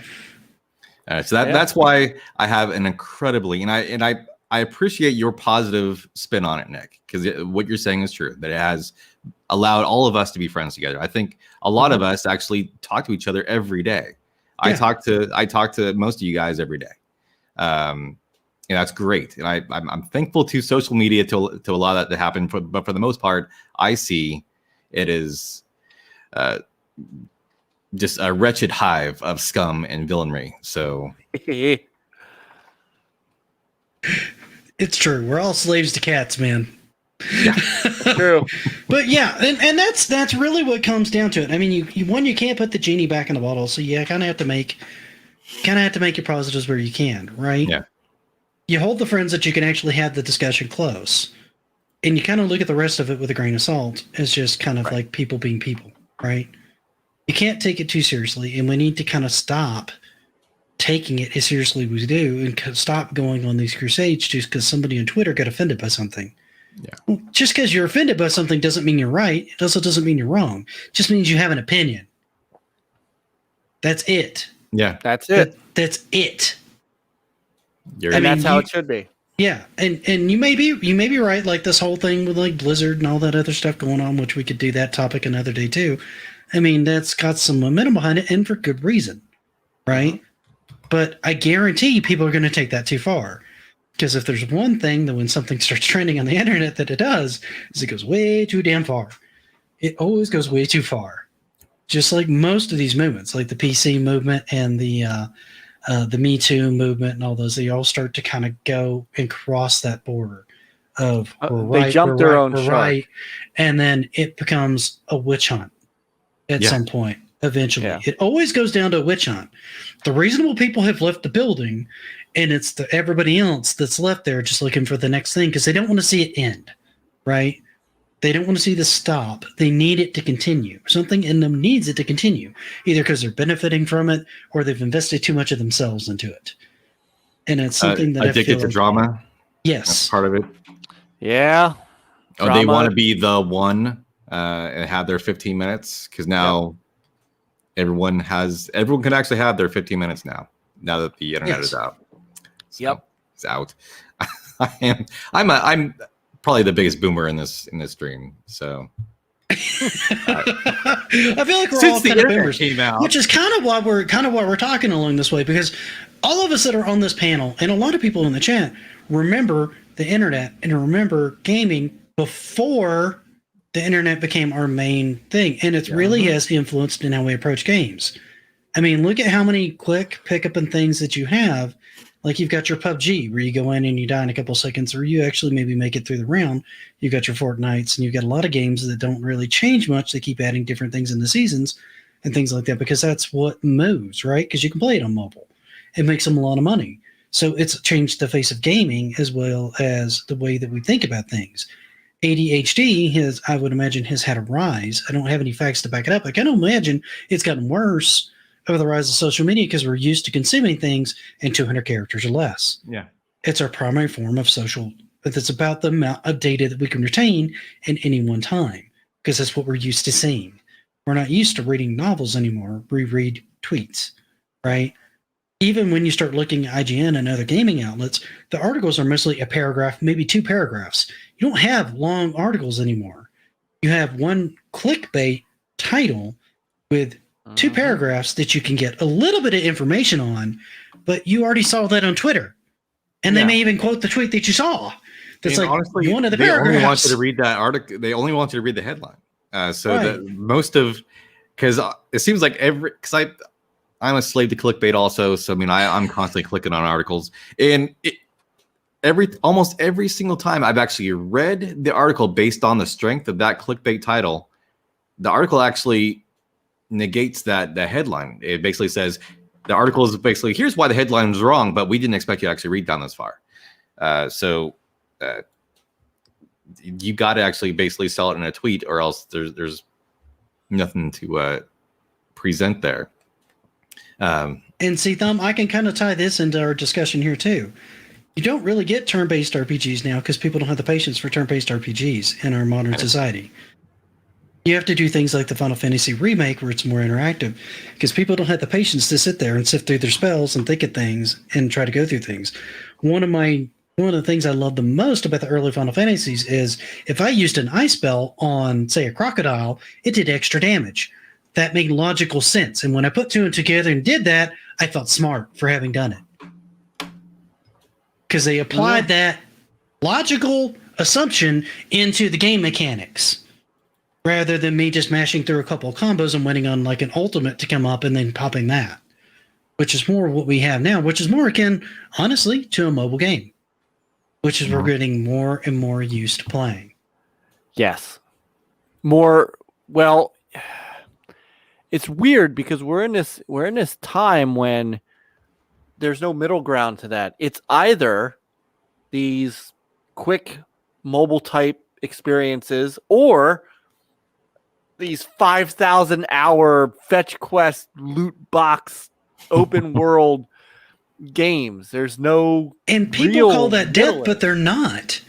When you start looking at like a fetch quest, or you start looking at something, go out and get 10 of these, those can be completed in somewhere between 10 and 15 minutes. Yes. On average. So that's a quick one and done kind of thing and gives you that little dopamine hit from an MMO. Now you have to stick with the game for a longer period of time overall, but no one part of the game is that involved unless you start doing something like dungeons and raids, right? Which a lot of people don't even touch. Those are the real kind of meat and potatoes for people that really want the real game. There's the Fox game on top of it where you have to level to get up there, which is all those little bitty dopamine hits of doing those little 5-10 minute things, which plays right into the whole mobile thing. And they've only gotten easier as mobile games have gotten more predominant.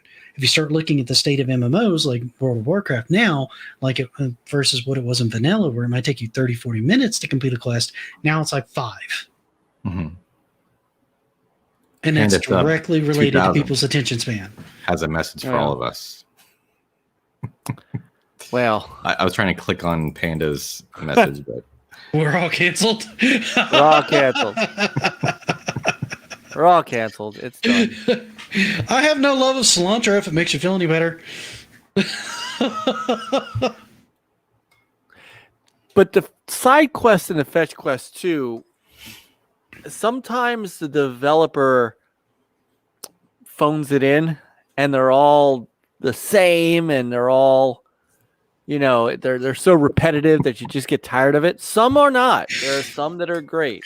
Ghost of Tsushima had some great side quests for me. It was one, what was I just, a couple of games like that. But Ghost of Tsushima stands out for me as having side missions that I just loved running around and doing. I would say Borderlands 2 was really good for that because there were some really crazy I was thinking stuff Borderlands with the side quests. Yeah, not the original Borderlands. I'm thinking 2. That's the only one I played. 2 and pre-sequel had some really good side missions. Now pre-sequel, I didn't like the main story as well, and like some of the game mechanics they added. But I thought the side quests were really good. You can find some really funny stuff out there if you spread out. And honestly, and I'll give Bethesda this, if you're willing to go hunt for like a couple hours and go out in the middle of nowhere, you can find some really cool stuff in Fallout games too. Like Fallout 3 and even Fallout 4 to an extent had some neat stuff off to the side. I just didn't like the game mechanics and their FPS mechanics enough to want to invest the time into it. Now, I know people who love those, and I've seen some people play some really cool side quests, but I'm just like, I can't get past the fact that I have to use VATS to hit something within 2 feet of me. That's just unacceptable to me. Right. That's fair. So, I mean, fair. That's kind of where we're at with that. I mean, I'm kind of running out of things that I want to add into this right now, probably because it's getting later. Well, I think we gave social media some good things to think about. So hopefully tomorrow we'll start seeing some improvements. We changed social media. We fixed it. That's right. Yes. First podcast and we fixed social media. That's right. Jack can start by shaving that beard. I'm sorry, but the man looks like Osama bin Laden with that beard. Oh God, I don't even think I know who you're talking about. I don't think I want to. But we did have a third Jack Dorsey. topic. We did. It was gonna be really quick too. The very quick topic number 3. Now, this was kind of an idea that we. I don't know if we're gonna go through this, but we were talking about. I even have like a cohesive thought plan for this whole thing, but basically we want to talk about games that were retro that have gotten modern day remakes and stuff. And one game that came up was Toe Jam and Earl. Now, Mike, you've mentioned that you kind of like Toe Jam and Earl. Kinda. I think you said it was okay. I think Jim might have a differing opinion on you because Jim, I know Jim has just completed at least the first Toe Jam and Earl because I remember him talking about it the other day. Very nice. Now, I have never played Toe Jam and Earl. I remember it being advertised pretty well in the day. I remember it kind of had, but at that time, it wasn't really the kind of game that would have appealed to me. Why did you hate games back then? I was Sonic brained is what it was. So if it wasn't a Sonic the Hedgehog game or Mega Man, really, then it was trash. So yeah, Jim, I played. I feel like you're still that way. Your channel's mostly Mega Man right now, which is awesome, by the way. Well, so Toe Jam and Earl was very innovative in its day, and then so I enjoyed what it brought to the table. It was truly one of, because I think that it came, and definitely I think the first one came definitely before Sonic the Hedgehog 2. So it really was one of the first real couch co-op games that I remember that allowed you to not have to be in the same vicinity. Mm-hmm. So, you had your side-scrolling games. Yeah, because, and when you were together, it was one big screen. But as soon as you guys got apart, it split. And that was really cool because it allowed you to divide and conquer. It allowed you to see more of the game. Mm-hmm. It had very unique gameplay. The leveling system was really cool. And it was funny because 2 years ago I had the pleasure of interviewing Greg Thomas, who is the founder of Toe Jam and Earl. And thanks, Omega. He's right. You did no death run with sub weapons. I got to give you total props on that one. That's impressive. That's very impressive. So I really enjoyed the entire series. So there are 4 games in the series. There's Toe Jam and Earl. God, I thought there was only 3. No, there's 4. So there's Toe Jam and Earl 2, Panic on Funkatron, and they moved that to more of a straight up side-scrolling platformer. Toe Jam and Earl 3 came out on the OG Xbox and was a combination of the two. More of a single player game, but third person over the shoulder, 3D, but had elements from both first games. The 4th game is the one Jim played, which I also played, which came out a couple years ago, Back in the Groove, which is kind of a reimagining of the first game with elements of all 3 games in it. So, and that came out on PlayStation 4, Xbox, and Xbox One and PC. So it's a great series. Well, I kind of thought that maybe Nick and I could, because I haven't played a second of Toe Jam and Earl, the first one anyway. So I thought, I have the game. I should play it and see how my experience now would compare to your experience, because you have I'm sure it's a great game. I'm positive of that. You probably do have some rose-colored glasses on, so as he says, not convincingly. Wow. Right yeah, it's hey, you know what? I bet it's good. I don't know, but I might have a different. Your experience may differ, I guess, is sure. I can understand of that. Every single game. So I'd be curious to see how, if Nick and I played it without having any experience, Hey, John. what our John. opinions would be. Yeah, and I actually really like this idea, and I was very excited when you mentioned it, because I'm going to give total credit to MrMatthews on this, because you mentioned you'd like this game. He's like, wait, shouldn't we all kind of like maybe play a game that like one of us has had experience with and then the others haven't, so that we could do this, like you just described. And so I honestly, I'm totally down for it. I don't know how long we want to do it, if we want to try to come back and just compare how far we've gotten, say in one of them, like maybe next session, or if we want to do it the session after, to give more people, because I was thinking anybody who's here in chat that wants to do that as well, come back with your opinions on it if you haven't played it, or if you have played it, what you thought about it upon possibly having replayed it now versus when you originally played it. Does it really hold up? Does it not hold up? And kind of have like a discussion on that. We can almost make, well, I know Mike can make an entire show just off like a single Toad and Arrow game. By the way he's talking now, I don't think that's going to be a problem at all. We'll just let Mike drive next time. Yeah, just be clear, it's not a challenge, people. No. See how we think. See what our take on the game is. So, this honestly, I've been a challenge. Yeah, no. Like the. No, Rob. Every other week, starting next week, it works best for my schedule. So I don't know if we're going to have the episode 2 be next Monday, or if we're going to have it Monday after next. It's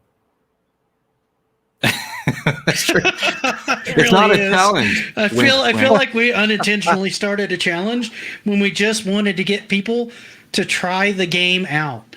I don't care how fast you beat this game, guys. I don't care if you beat this game at all. If you don't make it past, like, I don't even know how the game's measured. I don't care if you make it past the second, whatever. It doesn't matter. Just play it and see what you think of it. That's it. That's all this is about. Yeah. And about sharing that experience, which is honestly what we need to be doing more as a retro community, which is, I think, is why I like this idea that Matthews came up with so much.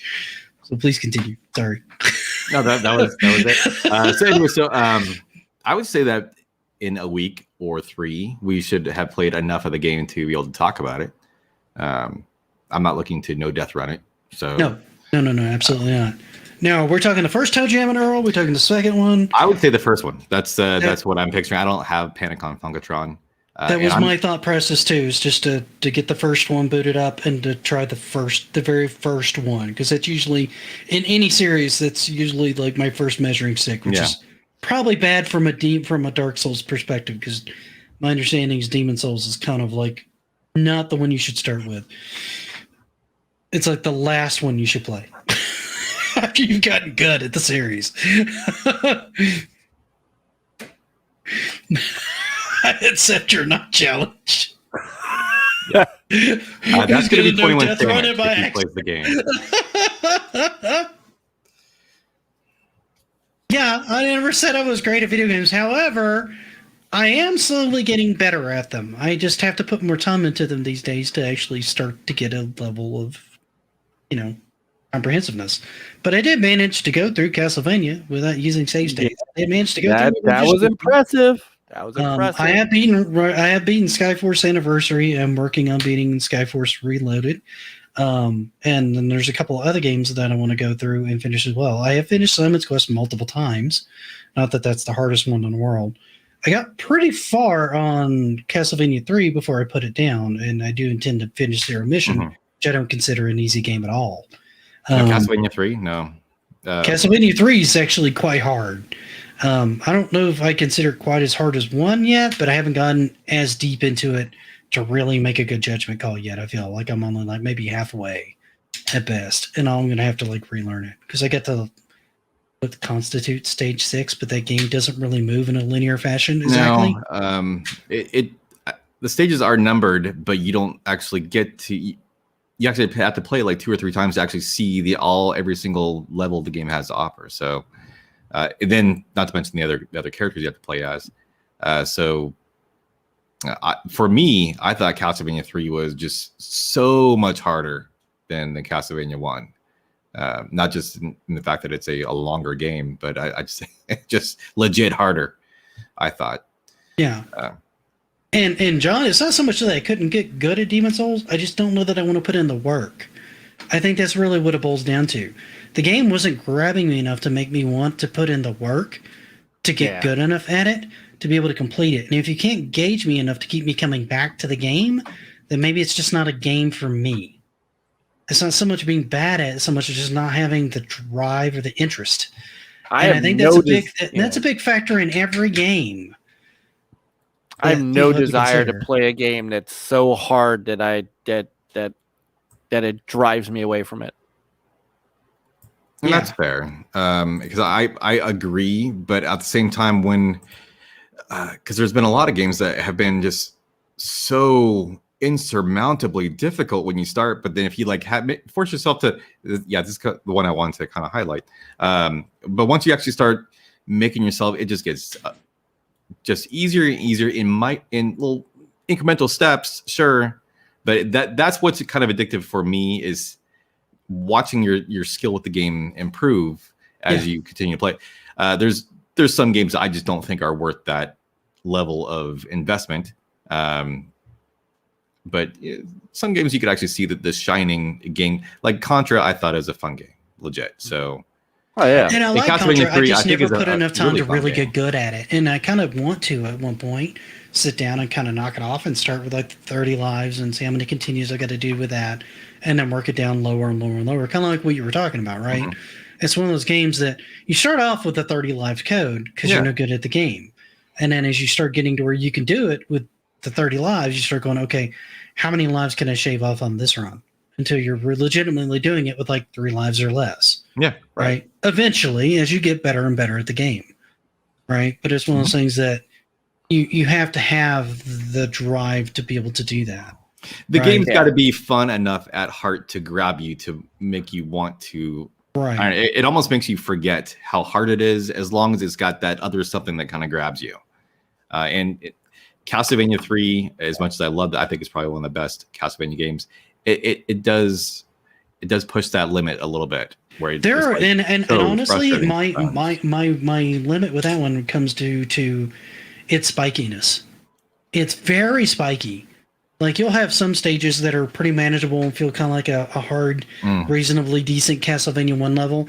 Then you have something where you're going, what in the hell were you thinking when you designed this? Like with the blocks falling down, you got to climb up the blocks. Or even just some stuff where you've got like nothing but like these snake eyes popping in these narrow platforms, and one bump and you're off into the water, or you get to kill like 4 or 5 of them in a row, right? And some of these things are just kind of like ridiculous because there's so many things throwing things at you. I'm like, I didn't want to play a shmup tonight. That's not why I booted this up. Why am I playing a shmup? And that's really what it comes down to, is they needed better. I felt like they needed better flow, but because they wanted to do this organic path thing, you can't necessarily do that without doing what they've done in more modern games, which is to make them both relatively mediocre, right? Mm-hmm. You don't get as much creativity by trying to make it balanced both ways. So since that wasn't a thing back then, you had like what for me might be a really hard path, but for you might be easy, and then I might take an alternate path, and that might be relatively easy for me, right? But it might be difficult for you, and it just depends on play style, right, and your approach. Mm-hmm.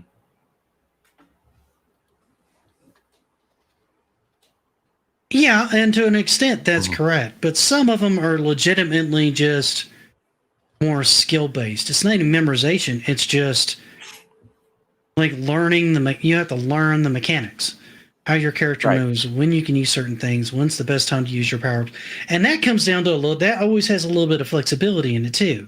Because there's certain people that will use different power-ups. Like Ninja Gaiden's a good example.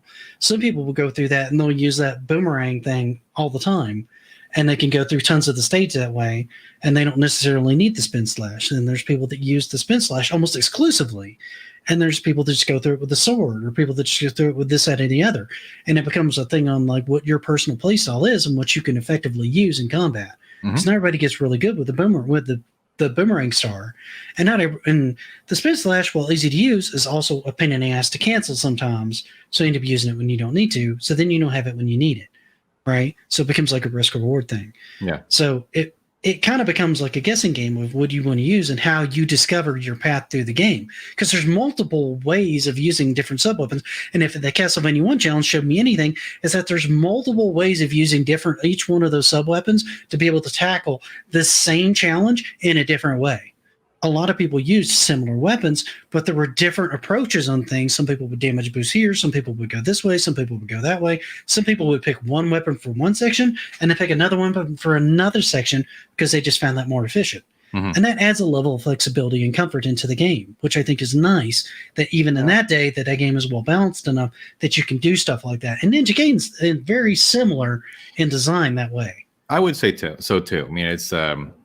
But Ninja Gaiden is like one of the first games that comes to my mind with what Retro Bro was saying about it being a memorization game. Because it's so rote and so scripted that you literally are just building your own muscle memory, and the top players can just burn through the game because they know exactly what's going to be happening. They know exactly how the enemy is going to react when they jump right here. They know that when they land this jump, the enemy will have spawned by that point. So it's Ninja Gaiden is probably the best game I've experienced that can be memorized that well, I thought. Honestly, in a lot of Castlevania, a lot of it was me learning how enemies react, not so much when they appear, right? Because there were a couple of skeletons, like on, say, stage 5, where I would walk past it. I would walk one of the skeletons that threw the bones off the stage, and then it would come back on the stage, but then it would be on the other side. So what I learned is trying to go up the stairs when it was still on the screen was too hard for me to deal with. So what I did is I kept pushing forward, killed the flea, went under the stairs to push it off, and it would come back on the other side. And then I could walk it down the pathway and come back and make it up the stairs and then deal with it easier. Now, I saw people dealing with that a completely different way. They had different methods of dealing with that, but that was the most efficient one for me. And that was learning like the game's mechanics and learning what I can do to work the game. And that's no different than learning, like, say, Demon Souls, right? Where you're doing pattern memorization. Yeah. You're talking old games and you're talking new games, right? New games are the same way. You have certain things that move in certain patterns that move in certain ways. Halo, you have grunts that act in a certain way. You have elites that move in a certain way. You have brutes that act a certain way. Certain weapons have certain strengths and weaknesses that you can kind of exploit and use to your advantage, right? Certain ones are better in certain situations. And it's all about learning what goes on in the game. And realistically, a fighting game is no different in that way either, because you've got certain windows of opportunity of when you're possibly going to be able to counterattack with somebody online, or certain patterns that they're going to do. You're learning patterns against people, common patterns, right? That's what it is. It all comes down to pattern memorization. Whether you're fighting somebody online, whether you're fighting the PC, whether or not you're learning a new character, because you have to learn what a character can do and what will work within a certain window and range of what movements you're actually executing at that time, to be able to find out what's what's most efficient, and two, what's most efficient that you can execute. Because not everybody's going to be able to execute, say, a 30 hit combo on like character X, right? Because they're just not doing them. But they can execute a 10 hit one all the time, right? So it all kind of comes down to that. All games work off this principle. That's not changed since NES days. And honestly, I'd say it's NES days where that got included the most, because there was a lot more randomization, I feel like, in like Atari and ColecoVision, because things just sped up and got more randomized because you were expected to lose at some point. Yeah. There was no end goal except for a high score. Right. And that's why we'll be playing Toe Jam and Earl. That's right. Circle it back. And see how far you get. Yep. But I think we've wrapped up almost 2 hours on what I was going to do is an hour-long podcast. Yeah, but I'm here. So in our rough draft, our practice. In our rough draft, we got 2 hours, which was kind of awesome. John,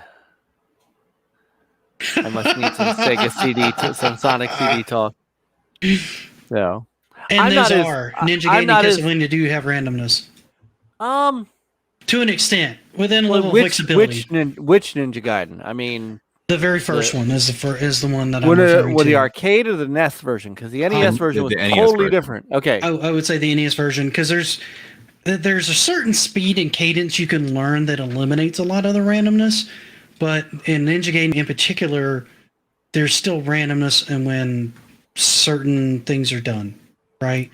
Like the guys that throw the little crosses and stuff like that, and later on, like the Bones and the Pumpkinhead guys that are all basically the same guy, just a different skin. They kind of have like slightly random moving patterns. If you can get the cadence of the stage just right, which takes a lot of practice, you can kind of negate that a little bit, but you can't completely negate it. Occasionally, you're going to get hit anyway. Castlevania 1, sometimes like the skeletons that throw bones and stuff like that, and even the fleas will move in erratic ways just to throw off your timing, and you'll get hit as a result. So there's a level of randomness, but not to the extent to where, well, okay, in both of those, there are instances where it can ruin a run, right? Where you're going to take a death because it's going to hit you in the wrong time because your timing's either going to be a millimeter off because you were and some of that is perceived randomness because I've noticed, especially in Ninja Gaiden, when I was doing Thumbs Challenge, if you're a pixel off in your movement, like too far or too far back when you do your jump or when you do your next move, it changes the flow of the rest of the stage. It's literally that precise. Because I watched it happen to me trying to do Thumbs Challenge. Like I would watch certain jumps that I would do, and if I did it like 1 or 2 pixels too early, I would get hit and fall off to my death. If I did it just on time or a little bit after, I would make that next part, but I may not make the part after that because it changed that timing depending on when I did it. Right. But the enemy placements, I mean, back then... Well, the enemy placements are the same. Yes. Yeah. Absolutely. Yeah. And yeah, I absolutely loved the original. Hated it. The first Metro. I didn't hate it. I never said I hated it. I don't really hate. Let me think. Is there a Metro game I just absolutely hate? I can't think of one right now. I can't think of one I absolutely hate. I can think of ones I like way better than others. And the 2D ones stand out more, mostly because I have more experience with those. But I can't think of one that I absolutely hate that I've played. Other M was just kind of, I'm talking to Panda.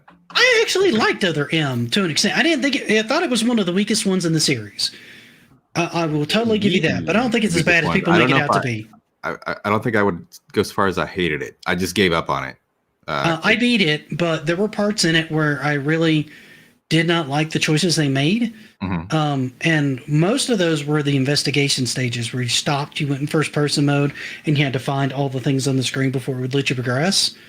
I literally looked some of those up on YouTube because I went and moved spot by spot and somehow missed them to a point where I just looked it up on YouTube just to get past it because it was done. And now I'm canceled.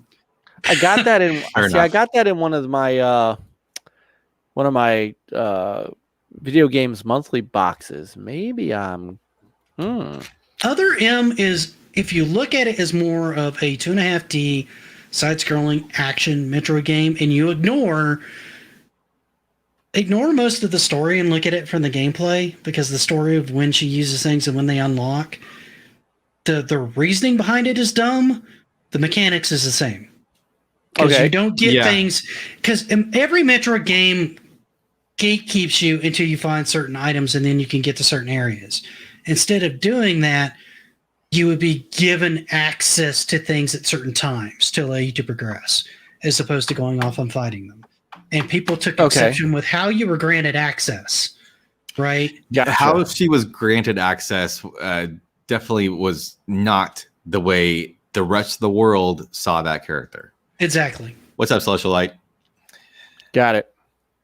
And so if you can ignore that and just kind of enjoy it for like the kind of action-y 2.5D scrolling Metroid game that it is, and get past those investigation scenes, which were some of the most tedious parts for me, there's a fun game in there. There are bones for a good game. It's a very nice looking game. I wish that I'd actually had the stamina to finish it, and someday I might come back to it, but it just... Well, the good news is that I would be hitting this for the first time, and I'm not very versed in the Metroid series thanks to my being a Sega guy. So I could see. I don't have a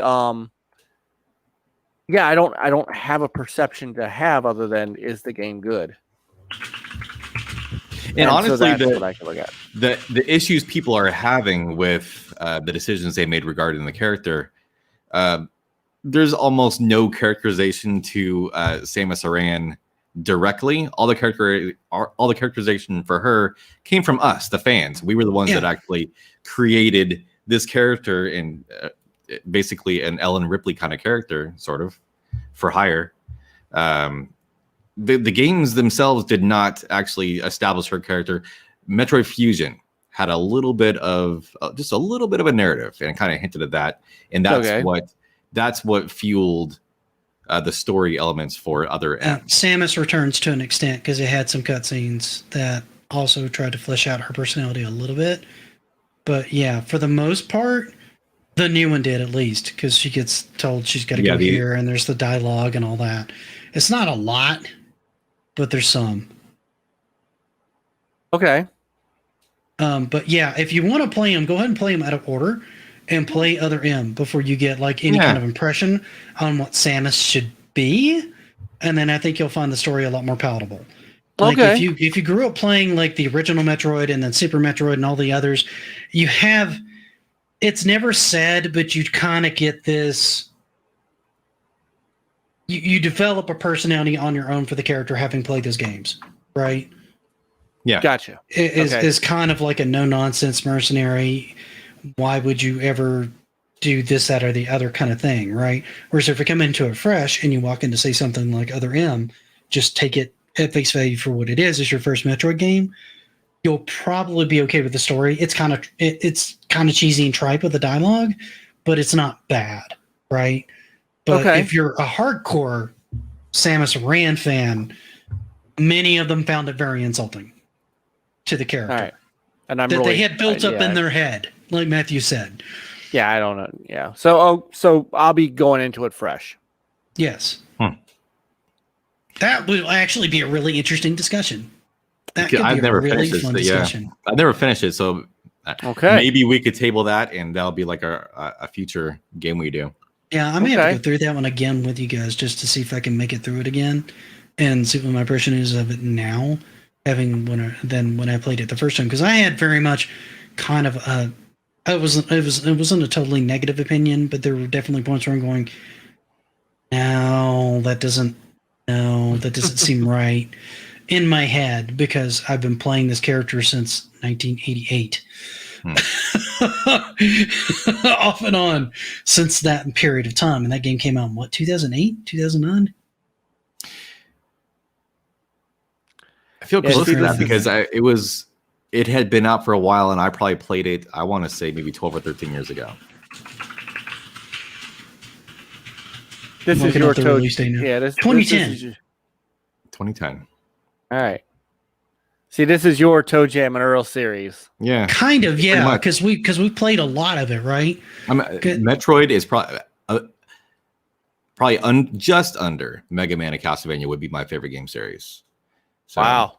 And I know a lot of people have said that. A lot of people hold Metroid in very high regard. So it's a very good series if you're into the kind of exploration. Like if you enjoyed Symphony of the Night, Symphony of the Night's primary gameplay loop came from Metroid. Yeah, they stole it wholesale, but in a very good way. It basically stole it, but it did it in such a good way that it basically just got coined as a new genre of Metroidvania. Because it's a Metroid game in a Castlevania style. That's where the whole name came from. That's why the whole genre exists. That makes sense. And realistically, the Super Metroid does that style, and is the one that's really mimicked ever the original Metroid. Mm-hmm. The original Metroid was very much like Super Metroid Lite in an extreme sense, because there's so much more to Super Metroid than the original Metroid. Not that it's slouch in any manner. Like, if you don't know what you're doing, you can easily lose 20, 30 hours just exploring the game, trying to find things to complete it. Or just figure out how to wall jump. Could be. Yeah. And then Super Metroid, you can lose even more time on because there's just more stuff to get. Right? And then all the games in between are very much in the same vein. They all play very similar. So if you played a Castlevania DS style game, like say Portrait of Ruin, Dawn of Sorrow, Symphony of the Night, Bloodstain, Ritual, any of those. You've played this style of game before. Yeah, You just haven't played the OG. Yeah. Right. No, I've played Bloodstained. I've played some of those. Now, Metroid Other M does not play like those games. It is its own thing. It Right. does not play like those. No, I wasn't expecting that. So I'm gonna dig into that a little bit. But I think you'd enjoy the series if you enjoyed those. I think you enjoy Other M as long as you play first. Okay. But we can talk on that later. I think we're going to start with Toe Jam and Earl. Guys, if you want to join us in doing Toe Jam and Earl, by all means, please do. I will do an announcement on the channel to let you guys know when we're going to come back with our results for Toe Jam and Earl, right? When we're going to talk about it, not a challenge. Yeah, it's not a challenge. Not a challenge. Panda Sub is impressing me with his level of life knowledge. The wit just comes from, I love this guy, by the way. Yes. He's awesome. So let's ban him.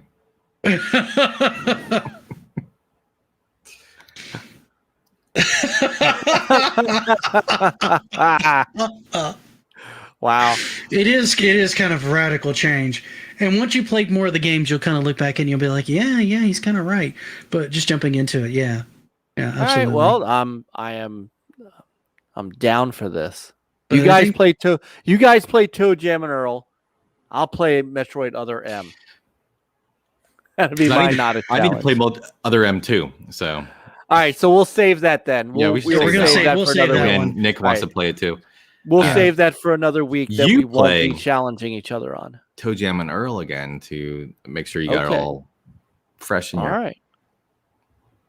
Okay, I can do that. Yeah, we got to head out too, I guess. Yeah, we got it twice as long. It's 11 o'clock. I start work again in about 45 minutes, so I've got to call it a night.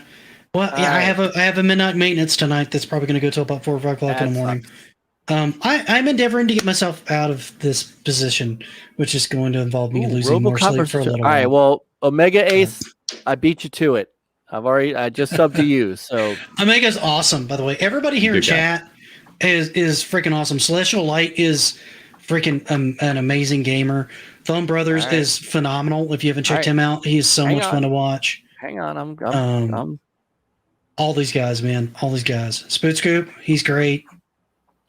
Ooh, Rocket Knight Adventures. All right, Celestial, you got my attention.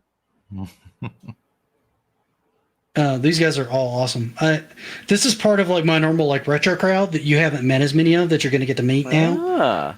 These guys are all like hardcore retro guys. Celestial's just like, and I didn't see Mazin tonight. 21 Sandwich is also really good. He does tons of no death runs. He's really good. That's impressive. Mazin Power is also freaking fantastic. He's a great guy. He just finished I want to say his 103rd no death run. Someone can correct me on that because someone knows. But he was That's racing crazy. with another YouTuber to get 100. Jim is also a really fun streamer. He doesn't do a lot of recorded videos, but he's a lot of fun on streams. And a lot of this crowd hangs around with Jim too. And Jim is no slouch when it comes to games. He'll run them for like 6-7 hours until he beats it. He hates rainbows though. Watch out. Did he finish that one the other night? Fucking rainbows. Rainbow Islands on the NES. Is what he was playing last night. I don't know if Jim would want to see another rainbow for a while. Yeah, that was a rough run for him. He had a rough night of that. Yeah, there you go, Jim. I stream games and get mad. He's basically me. Oh, yeah. All right. No wonder you guys are friends. No wonder. Oh, man. All right. So, yeah. It's 5 after 1, guys. Yeah, we're going to call it a night. All right, guys. Yeah. Thank you guys for hanging out. Who actually hung out with this. Yeah. It was awesome. Yeah, man. This was great. Yeah, I had a blast with this. We weren't super focused. I'm okay with that. We'll get who needs focus? That's what other shows are for. Wait, I'm trying to think of it. No, it's not my show. My show's not super focused either. Well, damn. Oh my god, I love those comments. Oh, these comments are good. Where's my fucking rainbows? I need to post that up. That needs to be like the last thing that gets posted up before we go. Damn it, I missed it. Hey, if anybody does like modern indie games, I got to double check and make sure he's still good. But we should be having Joe Vinter from Song of Iron on this Thursday night, and that's a game that man, if you haven't seen Song of Iron, it's coming out this month.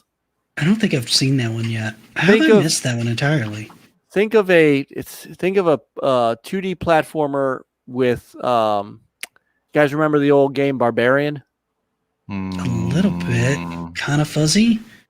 I don't think so. All right. Well, I'm going to check it out on Thursday anyway. By the way, if you guys aren't subscribed, look up NLG channel. They do great podcast Thursdays, and they got streaming content pretty much every day of the week, almost every hour of every day of the week. It feels like it's like me, no, your channel, no. Between you, Fastback, HTK, you guys have something on the channel almost every day. We used to. We haven't in a while, but we're doing more. We're trying to get back into it. Life has been a little busy, so. We're trying to get back to doing that. I just don't know when that's gonna. We did Flight Simulator the other night and the Ascent. So I mean, we're trying to.